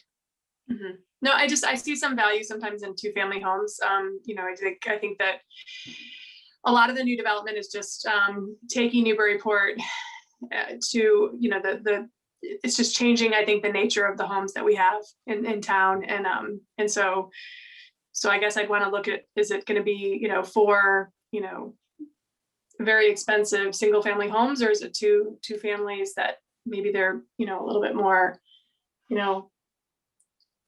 attainable for first time home buyers? And I don't know that question. I don't know whether that's the case. And that's why I would want to look at it, but it doesn't matter one way or the other. I mean, I think we just need to look at the plan. Yeah, no, it's great to hear your comments because it helps not only the applicant, but the rest of us to think about what we're looking at here and what we might be looking at with the 6C. So thank you for that. Anyone else want to chime in on this interest in 6C? Yeah, I kind of like the 2-family.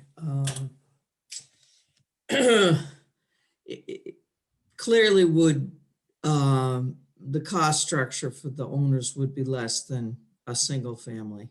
So I guess I'd have to see the proposed public benefit. Yeah. And I think the 2-family also fits nicely on Hancock Street, so. But I would be open to looking at it. Sure. Okay. Have we heard from everyone who wants to speak? Okay, and I'll just chime in with, yes, I'd be interested in hearing it, but also looking at some of the trade-offs between what we have here and what a 6C would gain for the city as a whole and for the potential buyers. Does that give you a good enough picture, Lisa? Yeah, thank you very much. Okay, so let's have a motion to continue the special permit application and definitive subdivision approval application for 2127 Hancock Street. To April 21st. Do I have a motion? I'll make that motion. Who's that? Rick, And second, Second Second, it. Ann. Ann. And I'll call roll. Beth, Yes. Ann, Yes. Tanya, Yes. Leah, Yes. Rick, yes. MJ, Yes. Don, Yes. Bonnie, yes. Okay, we'll see you back in 2 weeks. Thank you very much. You're welcome. Thank you. All right, moving along to A&R, approval not required for 2224 Auburn Street. Andy, do we have a presenter or you want to give it to us? Nope, we have a applicant here. I can present it pretty briefly, I'm sure, but we also have an applicant's representative here. So I'll pull up the plan and I'm happy to speak to it, but I have unmuted Rich Williams, who may want to speak about it. Good evening. Can you guys hear me? Yes, we can. Okay. So this parcel is, it's an existing single-family lot at the corner of Auburn and Newbury. I guess I call it the corner, but it's where Auburn Street hits Newburyport Turnpike. It's about 24,000 square feet. And the proposal is to divide the parcel into two lots. Lot one being sized for a single family lot, meets the frontage and area requirements and the shape requirements. Lot two is big enough to be a two family lot, and I think that's the way that the applicant is headed. Although it would also fit a single family lot that meets the frontage and area and shape requirements for the two family lot. We do have some other permits that we would need to get to before we were able to build homes on this. If we were going to do a two family, it would be a special permit, and of course building permits, and there's also a tree and sidewalk bylaw that we need to deal with. So Andy? again, the Yeah. proposal is to divide this lot into two building lots, and that is what is before you tonight. Hopefully you'd find that the plan does not require subdivision approval under your rules and regulations. Yeah, and this is Andy. I just wanted to, for the board's convenience, just show you at the ground level this particular property. This is the property here. You can see this view from Auburn Street. So it's this property that we're talking about. I know a lot of us are familiar with the intersection just down the street where you cross Route 1. So that's the property, and we have every reason to believe that this plan meets a subdivision control law for granting or endorsement of an A&R plan. That a new roadway is not needed because the frontage for these lots is coming off of Auburn Street. So we recommend endorsement, and I don't know if there's any other questions the board would have. Does anybody have any questions? Does the frontage of the new lot, is it meet the requirement for a two family if it's just the Auburn Street frontage that counts, or does the back street frontage add in? Just the Auburn Street meets the frontage.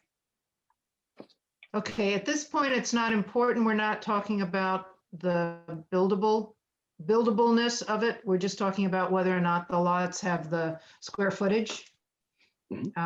Okay. And well, actually on frontage, yes, but all right, sorry. Yeah, frontage is important. I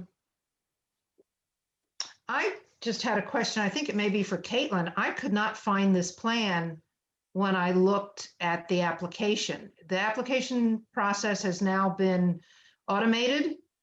And I'd just like to know if this was actually posted. And I just was not able to find it. It was there a week and a half ago, but when I looked today, yeah, it wasn't. The A&R plan here was, I checked it today myself at least, and the link worked fine to retrieve the A&R plan. What folks should be seeing is the city's website with a link to the online permitting platform we're using now. And then from there, it indicated to click on the forms, I think it was, or downloads. And so you can see the PDF that the applicant had uploaded to our online permit tracking system that we're rolling out now. I will look again, but I did not see that. I just saw the automated application form. It's Yeah. not, it's not very easy to see, and I think there should have been a different direction, because I think it said click on files. I couldn't find anything that said files. So Yeah. I found it, but it was definitely a little tricky. Yeah, you can find it, but you just can't. Apologies. This is our first time around, so we're definitely learning a little bit from people's experiences and how we can improve. But this is the web page that we have on the city's website.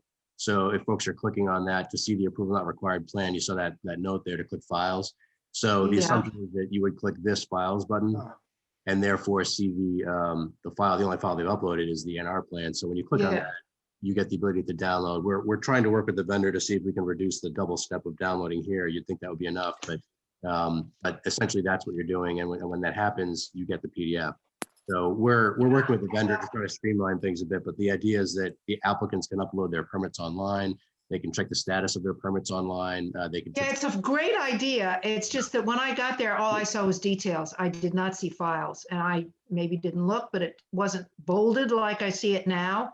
So maybe it's changed since earlier today when I went to look for it. So yeah, do something to make it more obvious, and then I'll be happy. But I just never saw that plan. I could only click on the application. So let me just call for a motion to approve. So moved. Who's that? Don. Thank you. I'll second. It's MJ. Okay. And call roll. Alden, Yes. Beth, Yes. Anne, Yes. Tanya, Yes. Leah, Yes. Rick, Yes, MJ, Yes. Don, Yes. Bonnie, yes. ANR is approved. All right, going to the Thank you. minutes. You're welcome. The minutes for our previous meeting are not available. Linda wasn't able to complete them. So they will be reviewed at the April 17th meeting. But what didn't make it to the agenda and should have was the minutes for the March 25th joint public hearing with the Planning and Development Subcommittee on the 6C. So that we got a few days ago. People should have had a chance to look at it. So I'll take a motion to approve the minutes. this is Rick. I will move to approve as amended because there were some changes to them. And second, Second, Alden.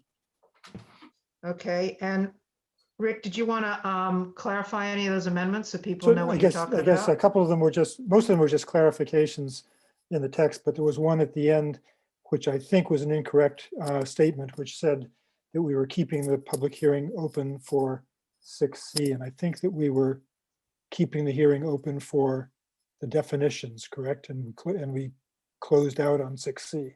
Right, the definition specifically for multifamily Yes. use. Right, so that was just a correction. Okay, good. All right, are there any other edits to be discussed? I just Then- have one. I actually am just reviewing them now because I actually didn't have a chance to review them. Yeah, So in the page 4, just when it's second paragraph, when I'm describing sort of how we came up with the fee structure, there's a sentence that says, sometimes you're taking away a 2-family, which may have the most affordable unit. I think that's not I don't think that's what I would say. I think it would be, because that's not the intent. The intent was, it was just so, and I know I'm not supposed to change intent versus what I said. So I don't know exactly what I said, but that's not what it's not the most affordable unit. It's that sometimes you're taking away a 2-family, which is more affordable, I guess would be a correct way to say that. So sometimes taking away a 2-family would reduce affordability. No, it's just because basically you're replacing a 2-family with 2 single families, I guess is sort of so it's not, but that sentence doesn't make sense to me. But the issue is that you're trying to make the point that the link between a fee for affordability and 6C and what we're trying to accomplish there. And the idea is that it's more likely that a second unit of a smaller size could be more affordable than if you didn't have the affordable fee. Yeah, so it's not that saying that it's an affordable unit, it's just saying that a 2-family would often have a rental unit or a second unit, which would be more affordable. So I don't know how to reword that. Yeah, so the 2-family would be more likely to provide more affordable with, let's say, a small a, than 2 single-family houses. So if you're getting 2 single-family houses with a 6C, it legitimizes paying an affordable housing fee to the trust. Right. So I don't know if you want. Yeah. I'll say it that way and help Linda reword it. Yeah, thank you. But it just doesn't, it's just that otherwise that sentence just doesn't sound quite right. Yeah, I accepted what you said in there when I read it, and I thought, I knew what you meant, but this clarifies it. So yeah, because I think it doesn't make sense to me when I'm reading it. When I'm it may not have made sense when I said it. I don't know. That's fine, but I know what you mean, and I'll work on it when I'm fresher in the morning and give Linda a sentence that captures that phrase. Yeah, it looks like in that next paragraph, it looks like when Counselor Eigenman is talking, it says the nexus is that building 2 single-family homes are going to be less affordable than 2 units in a 2-family building. So he kind of clarifies that. Yeah, but that's effectively essentially what said I'm it. saying. But we'll clean up yours too. So maybe Counselor Eigenman was more eloquent than I was. No, you helped him. Can you state that for the record, so that he knows I said that, please? Thank you. Right. Yeah, that's very good. Whatever it was, it helped him a lot because he's now on board. He seems to be more on board with 6C, but it may have had to do with this. It's not me saying in this meeting that he said something more eloquently. Otherwise, I have no other changes. Thank you, Bonnie. Fine. This is a wonderful discussion about minutes. Okay. Any other comments before we take the vote to approve as amended these minutes? Alden. Yes. Beth. I was not there, so Oh, I wait will a minute. abstain. Who was at that meeting? Only the people who were there. So just say if you weren't there. I wasn't there. Okay. Anne. Abstain, wasn't there. Tanya. Yes. Leah. Yes. Rick. Yes. MJ. Abstain. Don. Yes. Bonnie, yes. Good. So now we're ready to review the draft decisions for 93 State Street. I've asked Beth as our planning board secretary to read through them. Andy, are you going to put it up on the screen? Yeah, could you just indicate, do you want to go by the special permit or site plan? Special permit first. Okay. And let's see. Beth, you can read the first line. Well, just read through it. I think it'd be better to start with the lower down where the text begins. The Yeah. procedural history. Yeah. And what I'm going to do is I'm going to ask you to stop before the general special permit findings. So it'll be after the first major section of content. So let's get through this as best you can. Okay. So you want me to Just read through. Okay. Just An read. application for a special permit pursuant to section 27 of the City of Newburyport zoning ordinance was made by the above referenced owner and filed with the planning board on February 24th, 2020 for the following request: construction of an addition within the downtown overlay district, DOD. Notice of the public hearing was published on April 21, 2020 and April 28, 2020 in the Newburyport Daily News. The public hearing was held on May 6, 2020 and continued to May 20th, 2020, June 3rd, 2020, July 1st, 2020, August 5th, 2020, September 16th, 2020, October 21st, 2020, November 4th, 2020, December 2nd, 2020, January 6th, 21, February 17th, 21, and March 17th of 2021. At the close of the public hearing, upon a motion to approve made by Don Walters and seconded by Rick Tainter, the planning board voted as follows. Do you want me to go through the votes? Yes, please. Okay.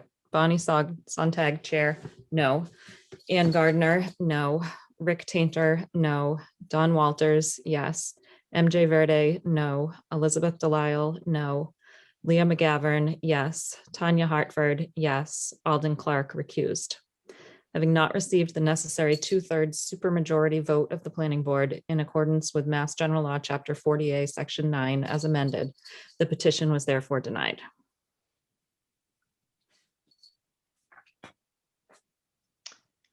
Yeah, I think we can assume all of the materials are there, and it's good to go just to the findings. And we will stop at the end of the findings for a review. Okay. Go ahead. In order to grant this special permit, the board must determine that the proposed new construction, alteration, or demolition meets all the requirements of section 27 of the Newburyport zoning ordinance, downtown overlay district, and in addition complies with the special permit criteria of subsection 10H7 of the ordinance per section 27F. DOD special permit criteria and findings. Section 27F5A of the zoning ordinance establishes the following criteria for new construction and alterations in the downtown overlay district. New construction and alterations must be compatible with existing historic buildings and structures within the DOD.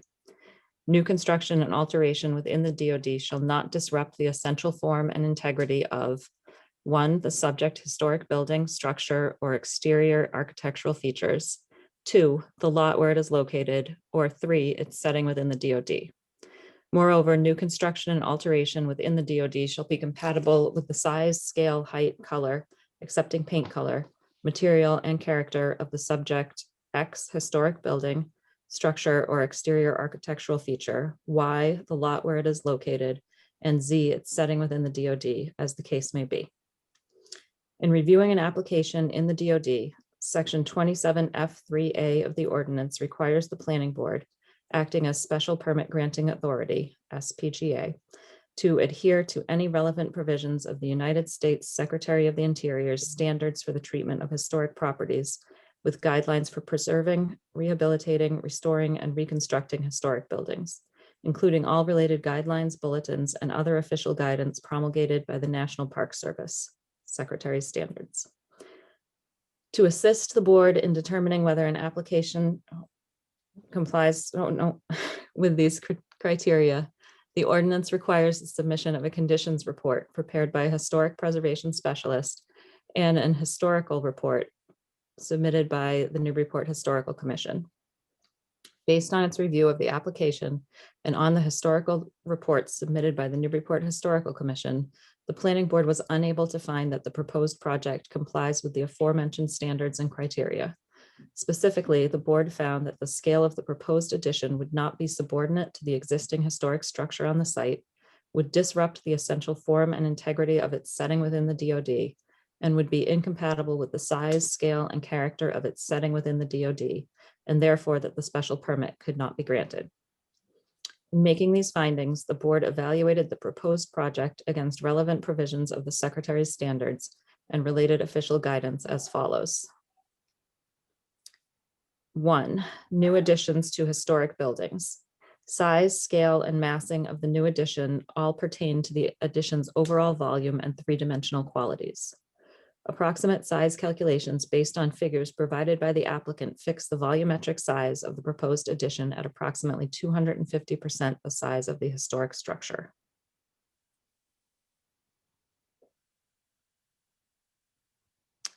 Number 2, depending on its location, it may be possible that an addition slightly taller or slightly larger than the historic building may be acceptable as long as it is visually subordinate to the historic building.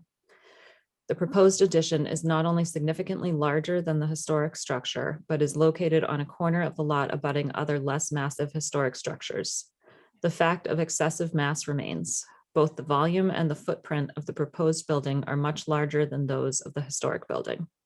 In addition, the eave height of the proposed building, the characteristic with the most influence on the impression of height, remain unchanged after Planning Board and NHC requests for a reduction. Number 3, new additions in densely built environments, height and setback from the street should generally be consistent with those of the historic building and other surrounding buildings in the district. While the facade for the proposed addition is broken into elements that attempt to give the impression of separate buildings, the scale of each element is not consistent with that of the adjacent buildings. Number 4, new exterior additions, brief 14. The historic building's existing proportions, site, and setting help define the general parameters for enlargement. Assess relationship between actual size and relative scale. The proposed addition would be constructed along Prospect Street and Otis Place, facing historic residential buildings. The project's setting is thus characterized by domestic scaled buildings. In contrast to these established streetscapes, the street view along the two abutting streets presents a continuous facade with proportions that do not reflect the abutting structures. Rehabilitation SOI standard number 9. New additions, exterior alterations, or related new construction. New work shall be differentiated from the old and shall be compatible with the massing, size, scale, and architectural features to protect the historic integrity of the property and its environment. Dimensional discrepancies between the proposed addition and historic residential structures in the neighborhood detract from compatibility with said neighborhood. Specifically, eave height and overall massing overwhelm abutting structures. Situated in a densely built neighborhood, an addition of the size and scale proposed does not fit within the context of said built environment. Number 6, new construction within the boundaries of historic properties, NPS Technical Preservation Service. Protecting the historic setting and context of a property, including the degree of open space and building density, must always be considered when planning new construction on an historical site. Filling in the rear of the parcel with the proposed addition does not recognize or protect the historic setting and the context of its abutting neighborhood. As an NHC member stated, the Historical Commission considers the neighborhood as a valued collection of historic homes, and the overall volume of the new construction must sit harmoniously within the context of a densely settled historic neighborhood. The Planning Board concurs that the proposed addition does not respect the context into which it will be set. Number 7, new additions in densely built environments, brief. The least impact on the historic building and the district. The visibility of the proposed addition from public rights of way on all sides reinforces the impact of its size and massing that are out of scale with the neighborhood. It produces a negative impact on other historic structures in the neighborhood. The Planning Board found that since the addition will be on a site with an existing historic structure, the addition should contribute to preserving the image of that historic structure and not detract from it. The Planning Board found that the new addition was significantly larger than the historic structure, and its proposed location at the rear of the site does not mitigate its size in relation to the historic structure. Furthermore, its proposed location places it within an abutting neighborhood of historic residential structures where it overwhelms those structures individually and collectively. The Planning Board has relied on the expertise of the Newburyport Historical Commission in review of this application and concurs with this finding of the NHC. In determining whether the proposed addition satisfies the Secretary's standards for subordination to the historic building and is compatible with neighboring historic and protected houses, the NHC made calculations of the proposed volume above grade of the addition and in relation to the volume above grade of the historic 1871 IFS structure. Because the ratio of the new proposed to existing volume above grade is 235,600 cubic feet, 109,260 cubic feet equals 2.1, and the proposed addition is therefore over twice the existing volume mass of the historic building. The proposed addition's height and massing will put it out of scale, proportion, and harmony with both the subject historic building and the neighboring context buildings. Although the NHC fully acknowledges that a building slightly larger has been contemplated by the standards, the commission deemed the proposed addition substantially and significantly larger at 2.1, not slightly larger. The planning board found that the proposed project does not meet the downtown overlay district DOD standards for new construction and alterations, as the proposed project is not compatible with the size, scale, height, and character of the original Institution for Savings historic structure, the lot where it was to be located, and its setting within the DOD. Okay, let's make a break there. Give your voice a rest. Thank you. And see if anybody has any edits for this first section of findings. Hey, Bonnie, can I just ask for clarification? Yeah. Because I didn't vote, because I voted in favor of the project and I don't agree with the findings that are being stated here, do I have to vote to approve this decision, or can I vote against it or abstain? Andy, can you answer that? Yeah, I would understand that as you're not voting to file this decision because of the findings it includes. So your previous vote is reflected on page 1, which was originally to approve the project. And so you are not, you're not voting to file this language, if you will. I think that's your concern, right? Yeah, so there's at the end of it, when you guys can all approve this, and then I can just vote no on the decision. Is that sort of how it would go, or do I abstain because I voted yes on the project? Yeah, that's how I was assuming you would act tonight. Okay, thanks. Any other questions or comments? Yeah, this is Don. Yeah. This is Don. If you go to the first finding, it's entitled DOD specific special permit criterion findings on page 3 of 8.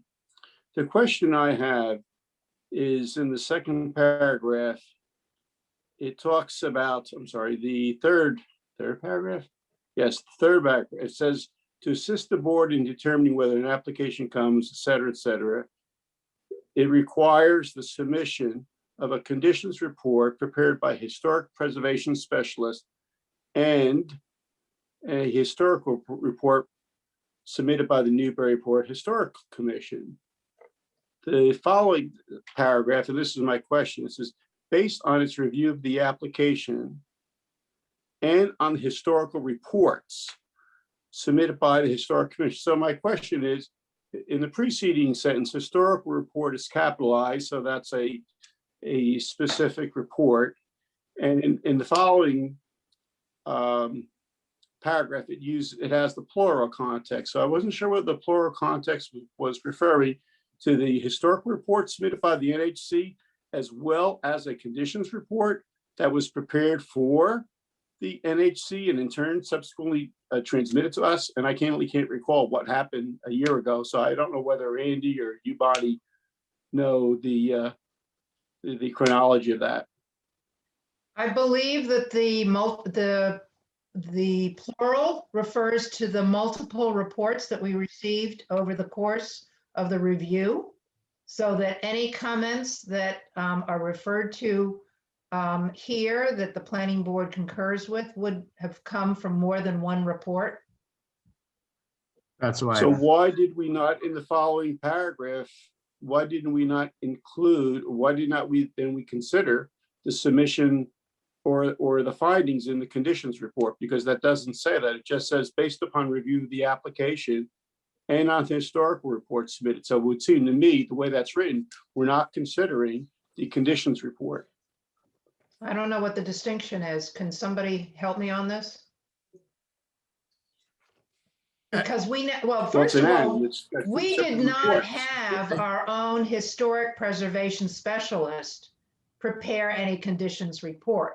And if you remember, Anne asked Attorney Eichmann if he would advise that we do that. And he said, well, you can get your own report if your own experts to provide an additional external report. But then it becomes a matter of the dueling experts. And he didn't think that that would add any value to our consideration. So we went on without it. So I don't believe that we do have, in the technicality that you're looking at, any conditions report from a specialist other than what was provided by the applicant. And that's why it's not referenced. Bonnie, I think that taking that a little bit further, I believe that the applicants had their own historic preservation specialist provide us with those reports, and those would be considered part of the application. That's how I would review this. Yeah, Right, but we're not referencing them here because other than through our not agreeing with them. It looks like, is the conditions report, Andy, specific to demolition? Yeah, if I rather may, than- the conditions report would be dealing with an existing structure, right? So just to be clear here, I think, like Rick was saying, we had obviously reports that came in from the applicant. The board did not hire a consultant to look at those particular issues. So there isn't a conditions report from a third-party advisory To us. to you, right? Right. So the So sentence about requiring the submission of a conditions report is not accurate. The ordinance requires that where the board calls for it. And in this instance, the board did not call for that peer review consulting fee to be taken and then paid to a consultant for that peer review. So I guess I would, again, but it says here, it says the ordinance requires the submission of a condition. Perhaps they should have said the ordinance. First of all, I'm not sure why we have it in there if it's only required as determined by the board. Otherwise, I would conditional phrase in there says if required or was not required by the planning board. It just seems to be to make a statement of fact when in fact it wasn't before. That was my only technical Yeah, I agree comment with there. Don. I think it may make sense to just remove that entire sentence because it doesn't really add much when you look at the rest of the following paragraph. I think addresses the substance of what you were addressing, I guess, in there. That's just my 2 cents. Would that work though? Yeah. I mean, we just go right on into based on its review after we make the statement about following standards. I think that works. Okay. You think we should take out that we're That required paragraph. to, I would leave in the bit about the historical report. Because we are required to, it's required to be submitted. So you're suggesting to assist the board in determining whether an application complies with these criteria, the ordinance requires the submission of an historical report submitted Yeah. by the Newburyport Historical Commission. Just delete the The part that we conditions didn't report. use. Yeah. Okay, that makes Okay. sense too.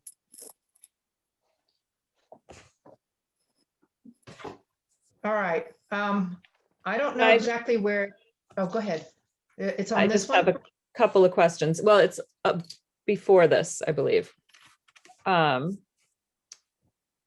One is just a small edit in going back up to existing conditions and context, which I don't think I read, but the version that I have calls it the institution of savings. Yes.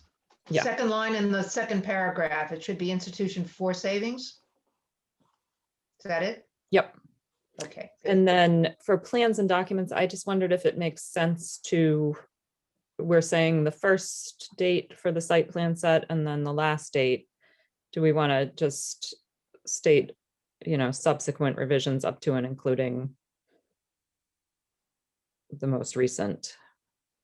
We could modify the language, but we do carry, this is typical phrasing that we Okay. do when there's been multiple iterations. We typically Just refer to the last, Yeah. or, okay. or the most recent revision date in there, so everybody knows what was the last version the board was looking at.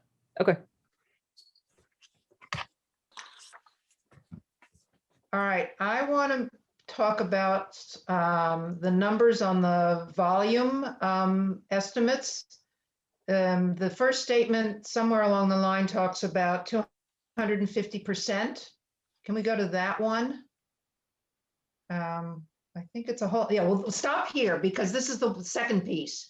When you get into this paragraph, it's talking about a comparison on the actual cubic feet, and it comes to 2.1, and it says that it's not, that it's, the addition is substantially and significantly, the proposed addition is substantially and significantly larger at 2.1, not slightly larger. I would like to go back up to maybe one of the first findings that says 250%, which I think is quite a bit more than 2.1. And I would rather not be quoted on, even though they're both approximates, I think we should edit the one that says 250%. So could you scroll back up until you find that, Andy?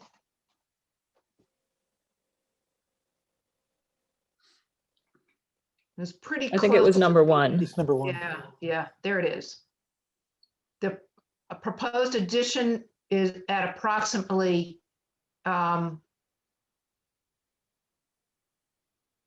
twice the size, because that would be closer to 2.1, which is also an approximation because the Historical Commission didn't feel that they had all the exact figures that they needed to calculate this more precisely. So this says at approximately twice the size, and then go down to the 2.1, and I think approximately should be in that paragraph as well. And then I'm comfortable with it. Yeah. But is that, That's quoting. yeah, That's I the guess you quote. could bracket it, right? Yeah. Sort it, I don't know. This is their quote, so that's what they said, so we can't change it. All right. We'll leave it at that.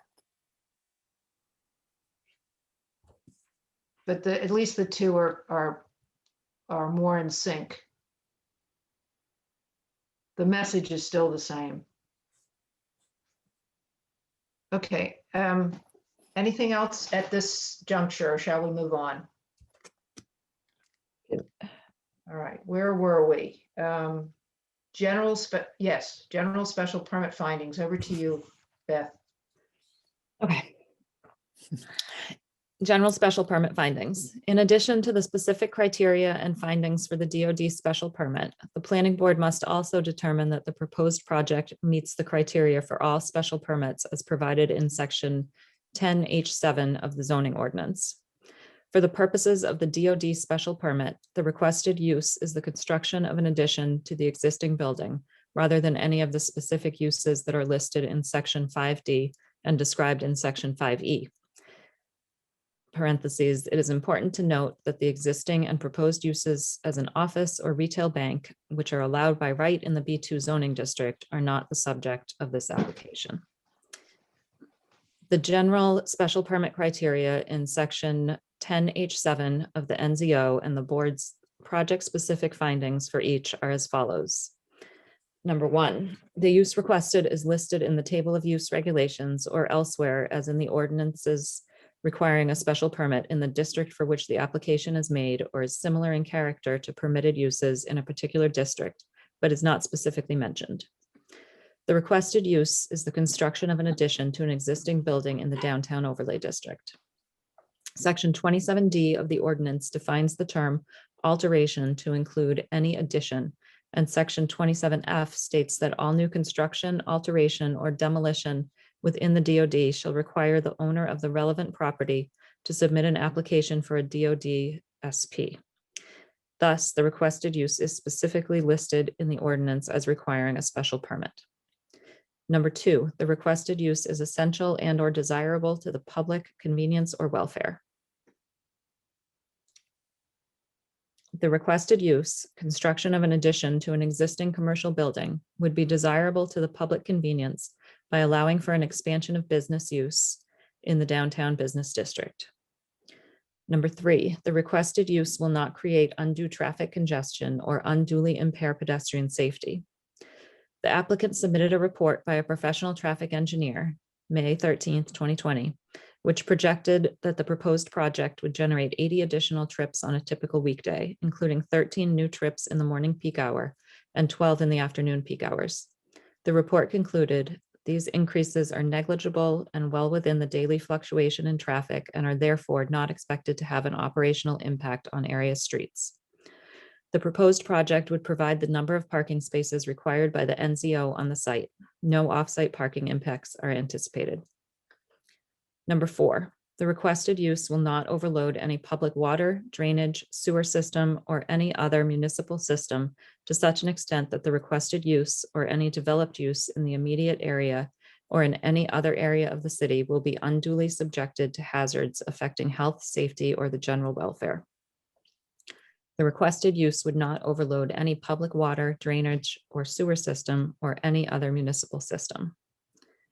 Number 5, any special regulations for the use set forth in the special permit table are fulfilled. There are no special regulations for the proposed use. Number 6, the requested use will not impair the integrity or character of the district or adjoining districts, nor be detrimental to the health or welfare.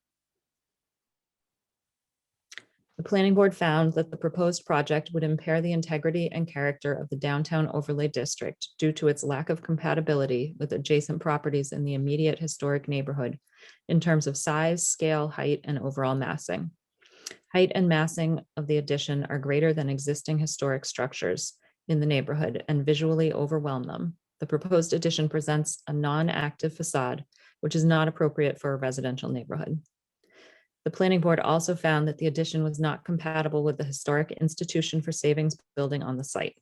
More specifically, the proposed addition is not subordinate to the existing historic structure in that the overall volume, which speaks to massing and impact on the viewer, is approximately 250% greater than the historic structure.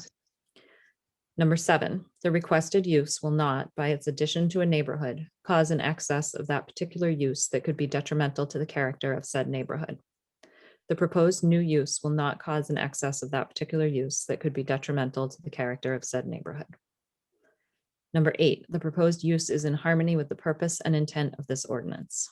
The proposed use, construction of an addition in the downtown overlay district, is not in harmony with the purpose of the ordinance as expressed in sections 27B, 27F3, and 27F5.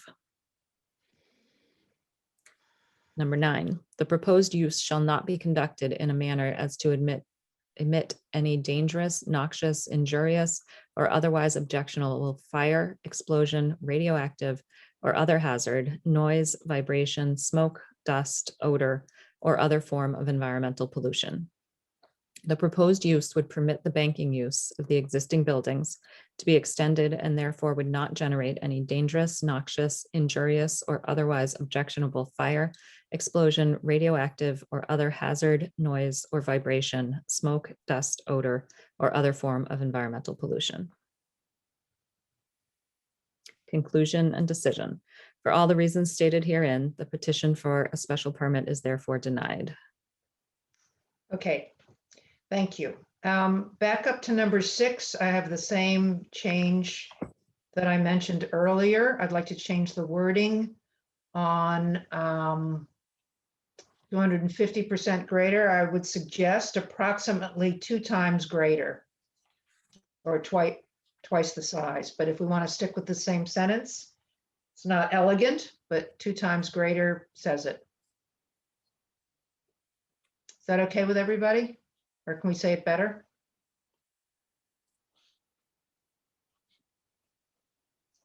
Any other comments on this section? On number 8, I wondered if we should specify construction of the proposed addition is not in harmony. It's, oh, Carrie, Andy, is it there or is it farther down? That's what I was talking about. Proposed use, construction of an addition. Yeah, it's It's the construction of the proposed addition. yeah, So that's what I would. The proposed addition. Yeah. Yeah.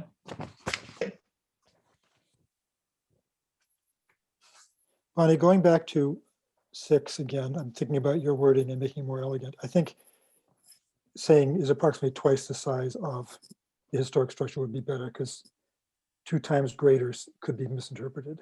Yeah, But it references volume above. The overall volume, which speaks to the massing and impact on the viewer. So I don't, Okay, twice the size. right. I guess what I was saying is 2 times greater can be either interpreted as 200% or 300%, depending on how you interpret it. So it's one of those phrases that's complicated. yeah.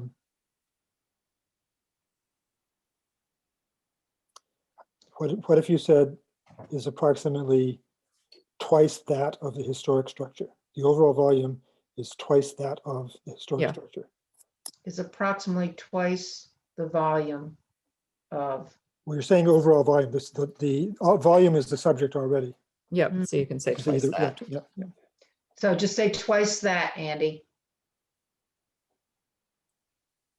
And And leave out delete volume. volume. Remove volume.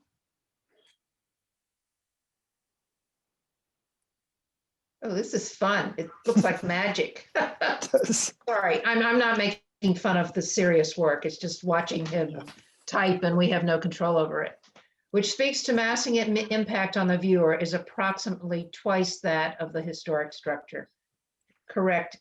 Much more elegant, Rick. Thank you. Anything else on this section which finishes off the special permit decision? We'll take both of them together for the final approval. So if there's nothing more on this one, we'll ask Andy to pull up the site plan review. And in reading that, Beth, I'll leave it to your discretion which sections you're going to go lightly over and just sort of read the first couple of words of each part, because there's a lot of repetition. Okay.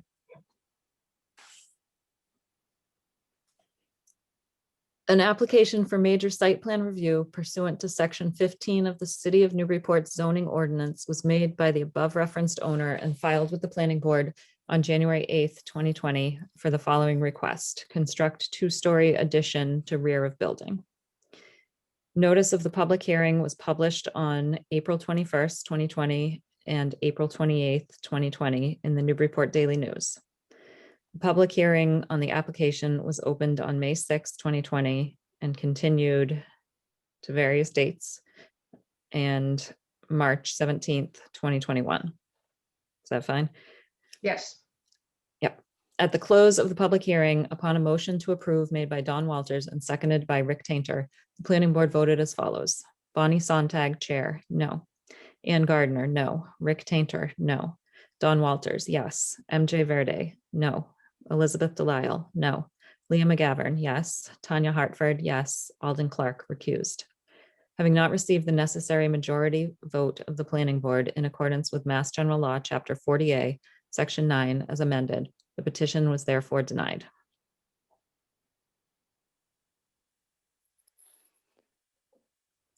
Existing conditions and context.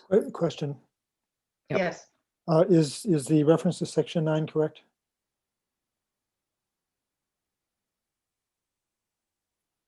Is that the special permit, or is that? This is site plan review. Right, but we have the same reference for the site plan review and the special permit decision. I'm just wondering about the correct reference to general law. Yeah, I'll check that right now. Hang on.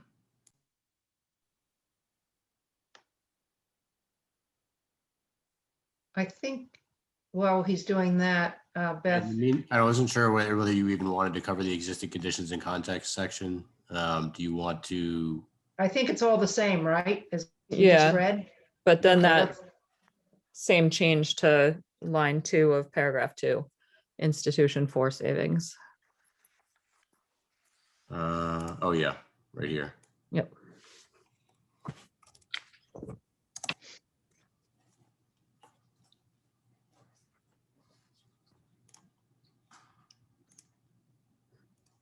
Okay, then we can move on to the next section.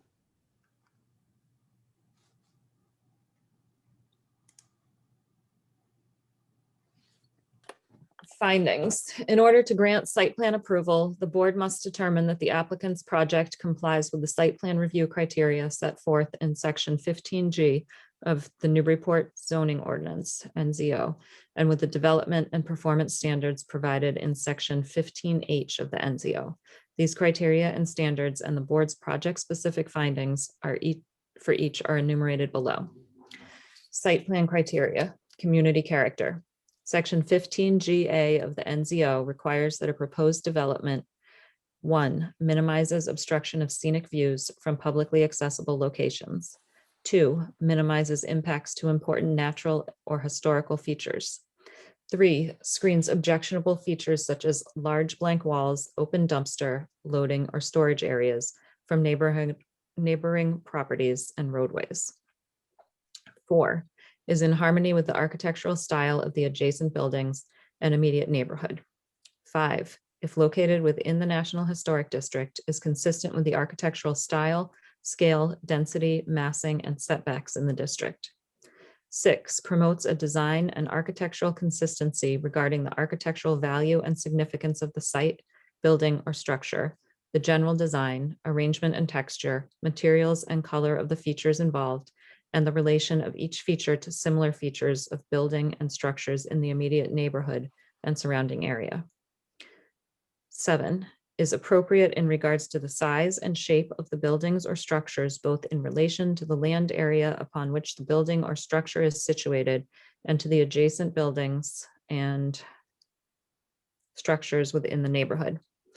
The planning board's concerns about the proposed project largely focused on issues addressed by the above criteria pertaining to harmony and consistency with the surrounding neighborhood, number 4 through number 7, due to significant differences in scale and design compared to the adjacent residential structures. The applicant modified the proposed expansion plan several times during the course of planning board review to address city department, planning board, historical commission, and community comments and concerns, particularly with respect to size, scale, and massing. However, after final deliberations at the public hearing of March 17th, 2021, the planning board found that the proposed project was not appropriate in scale and massing and was not in harmony with the immediate residential neighborhood. The planning board found that the proposed eave height and associated massing resulted in a building that was oversized in relation to the residential structures in the abutting neighborhood.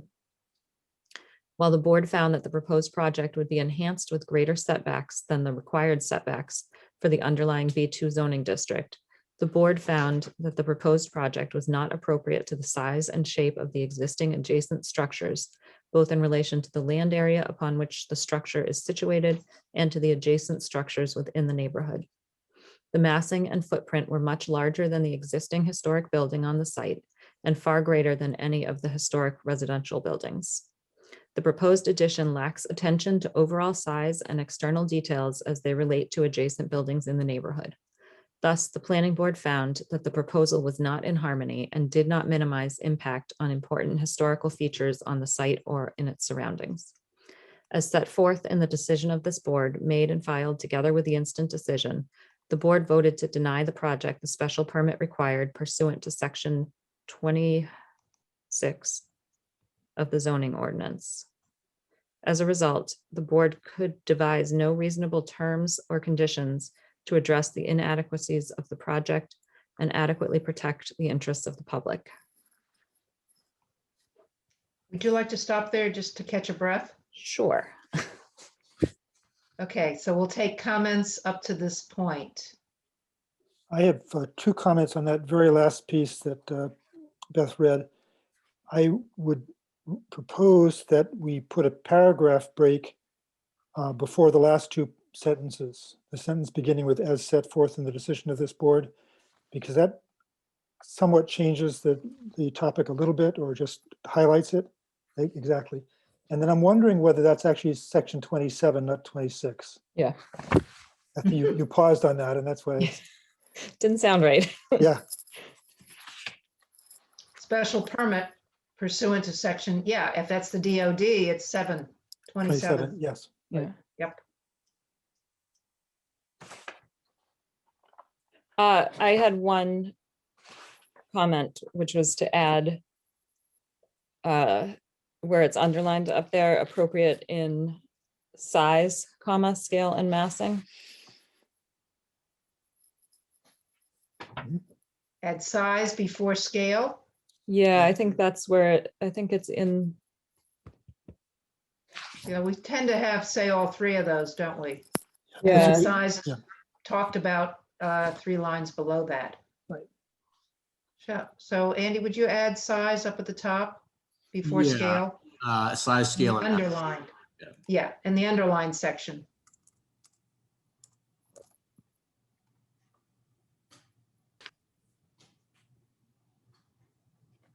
is that the only change, or is there? Yeah, That's that's all. all. We wanted that red inked in. Yep.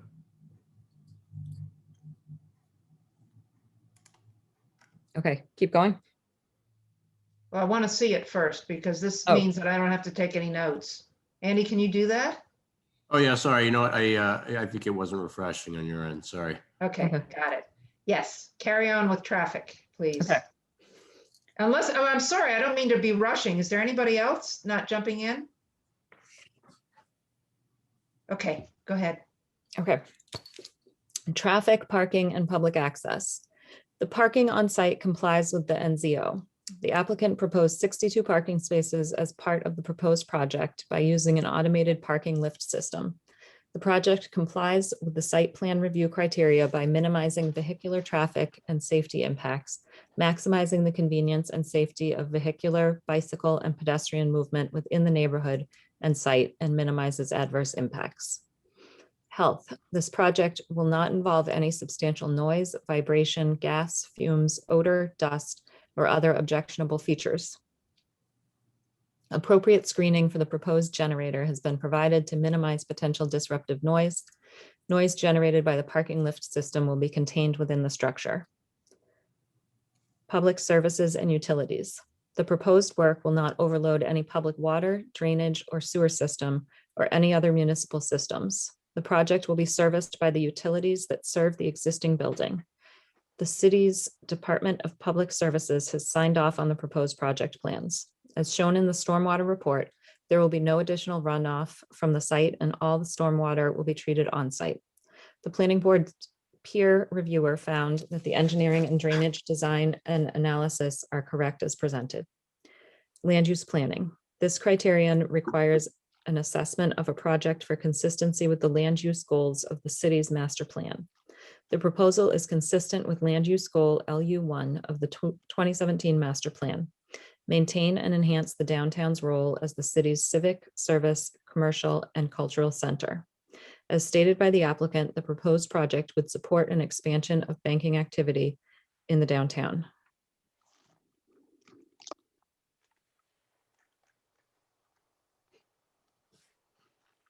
However, the master plan also addresses preservation of neighborhood character, as stated in land use goal LU4. Preserve the character of the city's neighborhoods while encouraging a diverse housing stock. As described above under community character, the board could not find that the proposed project would be consistent with the established character of the surrounding neighborhood.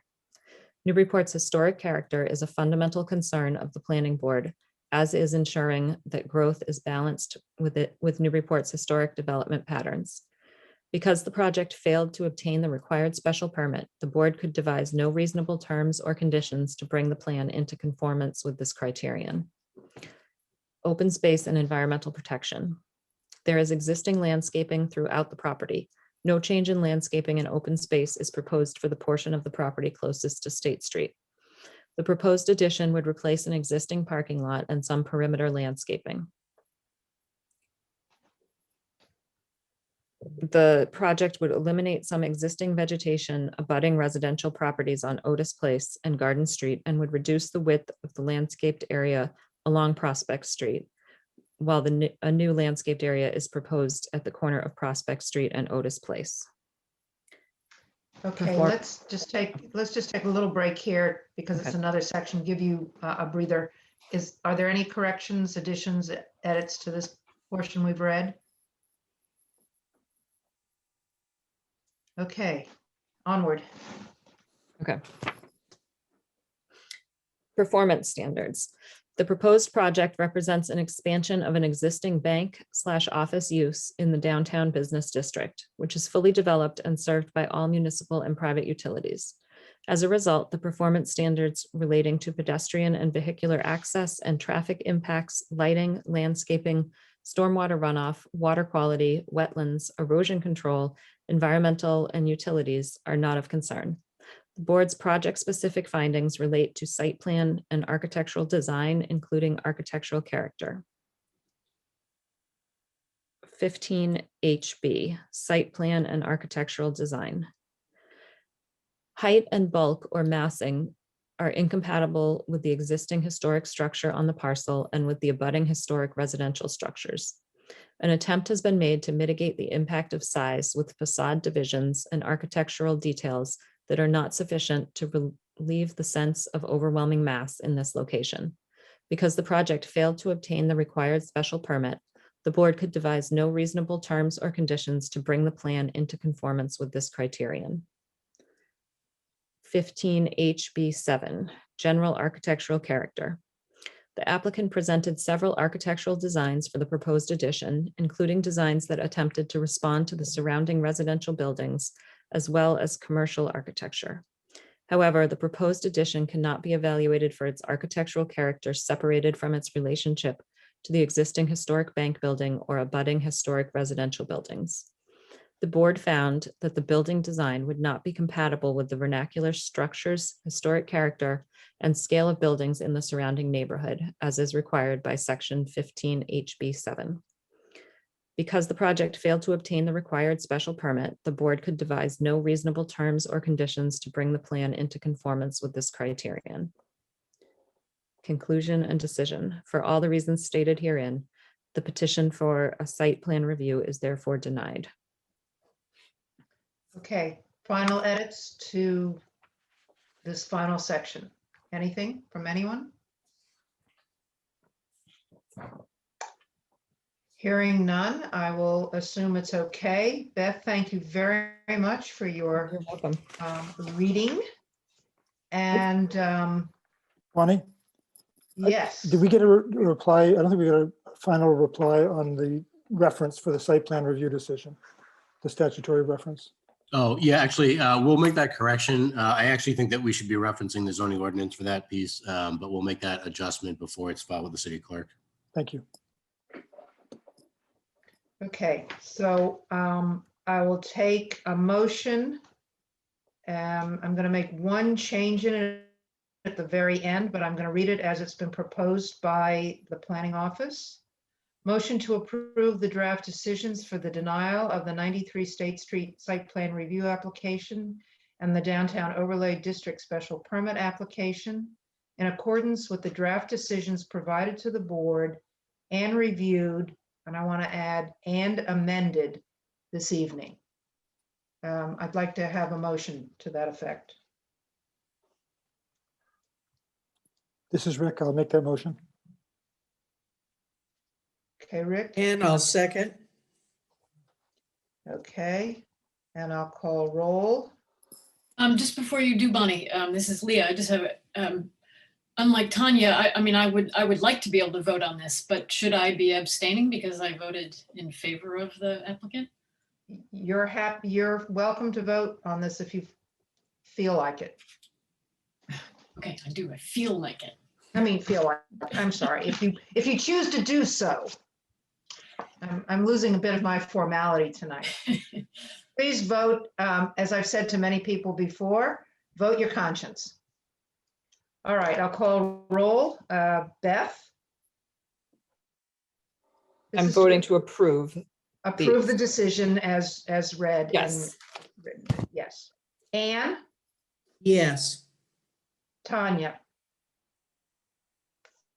Do I abstain or do I vote no?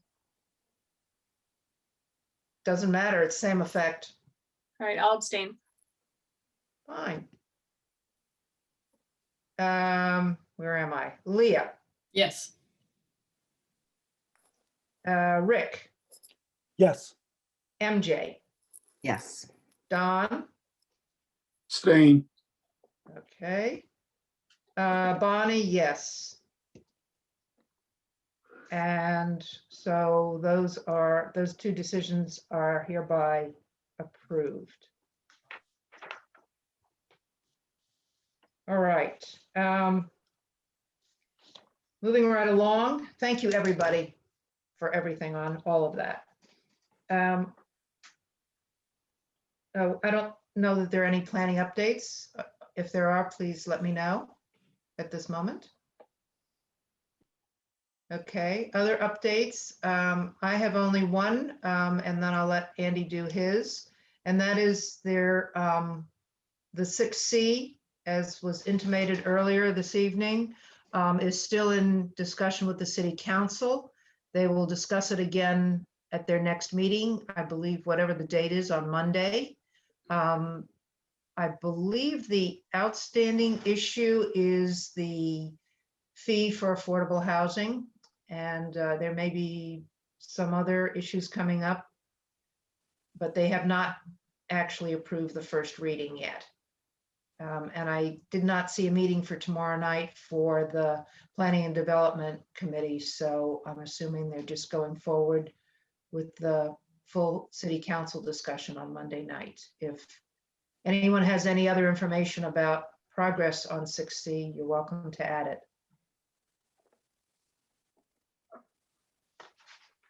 All right, I'll pass it over to Andy for his update on Plum Island MVP project.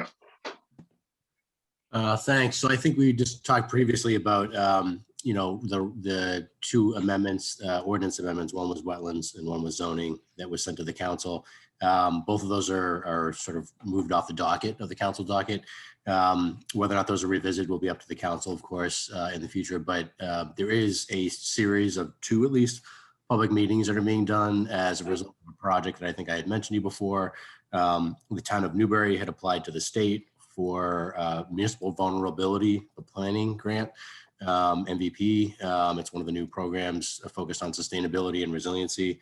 And the idea there was the town worked with consultants and put together a proposal to have a study done and a framework set up for public participation to basically vet in some way the fiscal impacts of sea level rise on Plum Island. It's not our project, although Julia Goffredson, the conservation agent, and I are liaisons from the city of Newburyport because we share the island and we were asked to work together on it. They are having a series of public meetings, one which is currently, as I understand it, scheduled possibly for the 29th. The next one will be in late May. And we'll get that information out to you as soon as we have confirmation. We're just waiting for them to confirm that, the project team. But if you're interested in attending that to see how the maps that they're, I think particularly the maps that they're showing, there'll be some financial data in there, and that might be interesting to see as well. But I think that's a little bit more academic the way I see it. I think most of what the utility that comes out of the project that they've done at this point is the visualization of the extent of flooding that will happen in multiple areas in the future as compared to today, where we deal with one issue at a time, to have multiple places where there's flooding happening in some places regularly on a daily basis. So at any rate, because of that, you may want to attend those meetings. If not, we'll do our best to make sure that there's some sort of a link to the recorded versions. Again, they're not our public meetings, but they're the consultants working for the town of Newbury, and we're liaisons. But I just thought that it would be good for you and also the Conservation Commission to take a look at that if you're interested. We'll also let the ZBA know because they handle special permits on the island for expansions, which was one of the sort of policy level questions in the more recent zoning amendment that was set aside. And the maps that we're seeing are somewhat related to that in the sense that the whole island is essentially a hazard prone area. And what the maps are showing us is that in the future, that's going to be much worse. So just from a practical planning perspective, it seems to make sense that we all consider that and then decide what actions to make going forward to either mitigate, damage or hazards that could be out there, better protect properties, better ensure the public access, and or limit growth in hazard prone areas. So that's it. Anything else from anyone else? All right, I'll take a motion to adjourn. No one wants to adjourn? I'll do that. It's MJ. Thank you, MJ. Second, I'll second it, second. Beth. Oh, I need clarification on who seconded. Beth? Thank you. And I'll call roll. Alden, Yes. Beth, Yes. Anne, Yes. Tanya, Yes. Leah, Yes. Rick, Yes. MJ, Yes. Don, Yes. Bonnie, yes. Good night, everybody. Thank Right. you. Good night. Right. Right.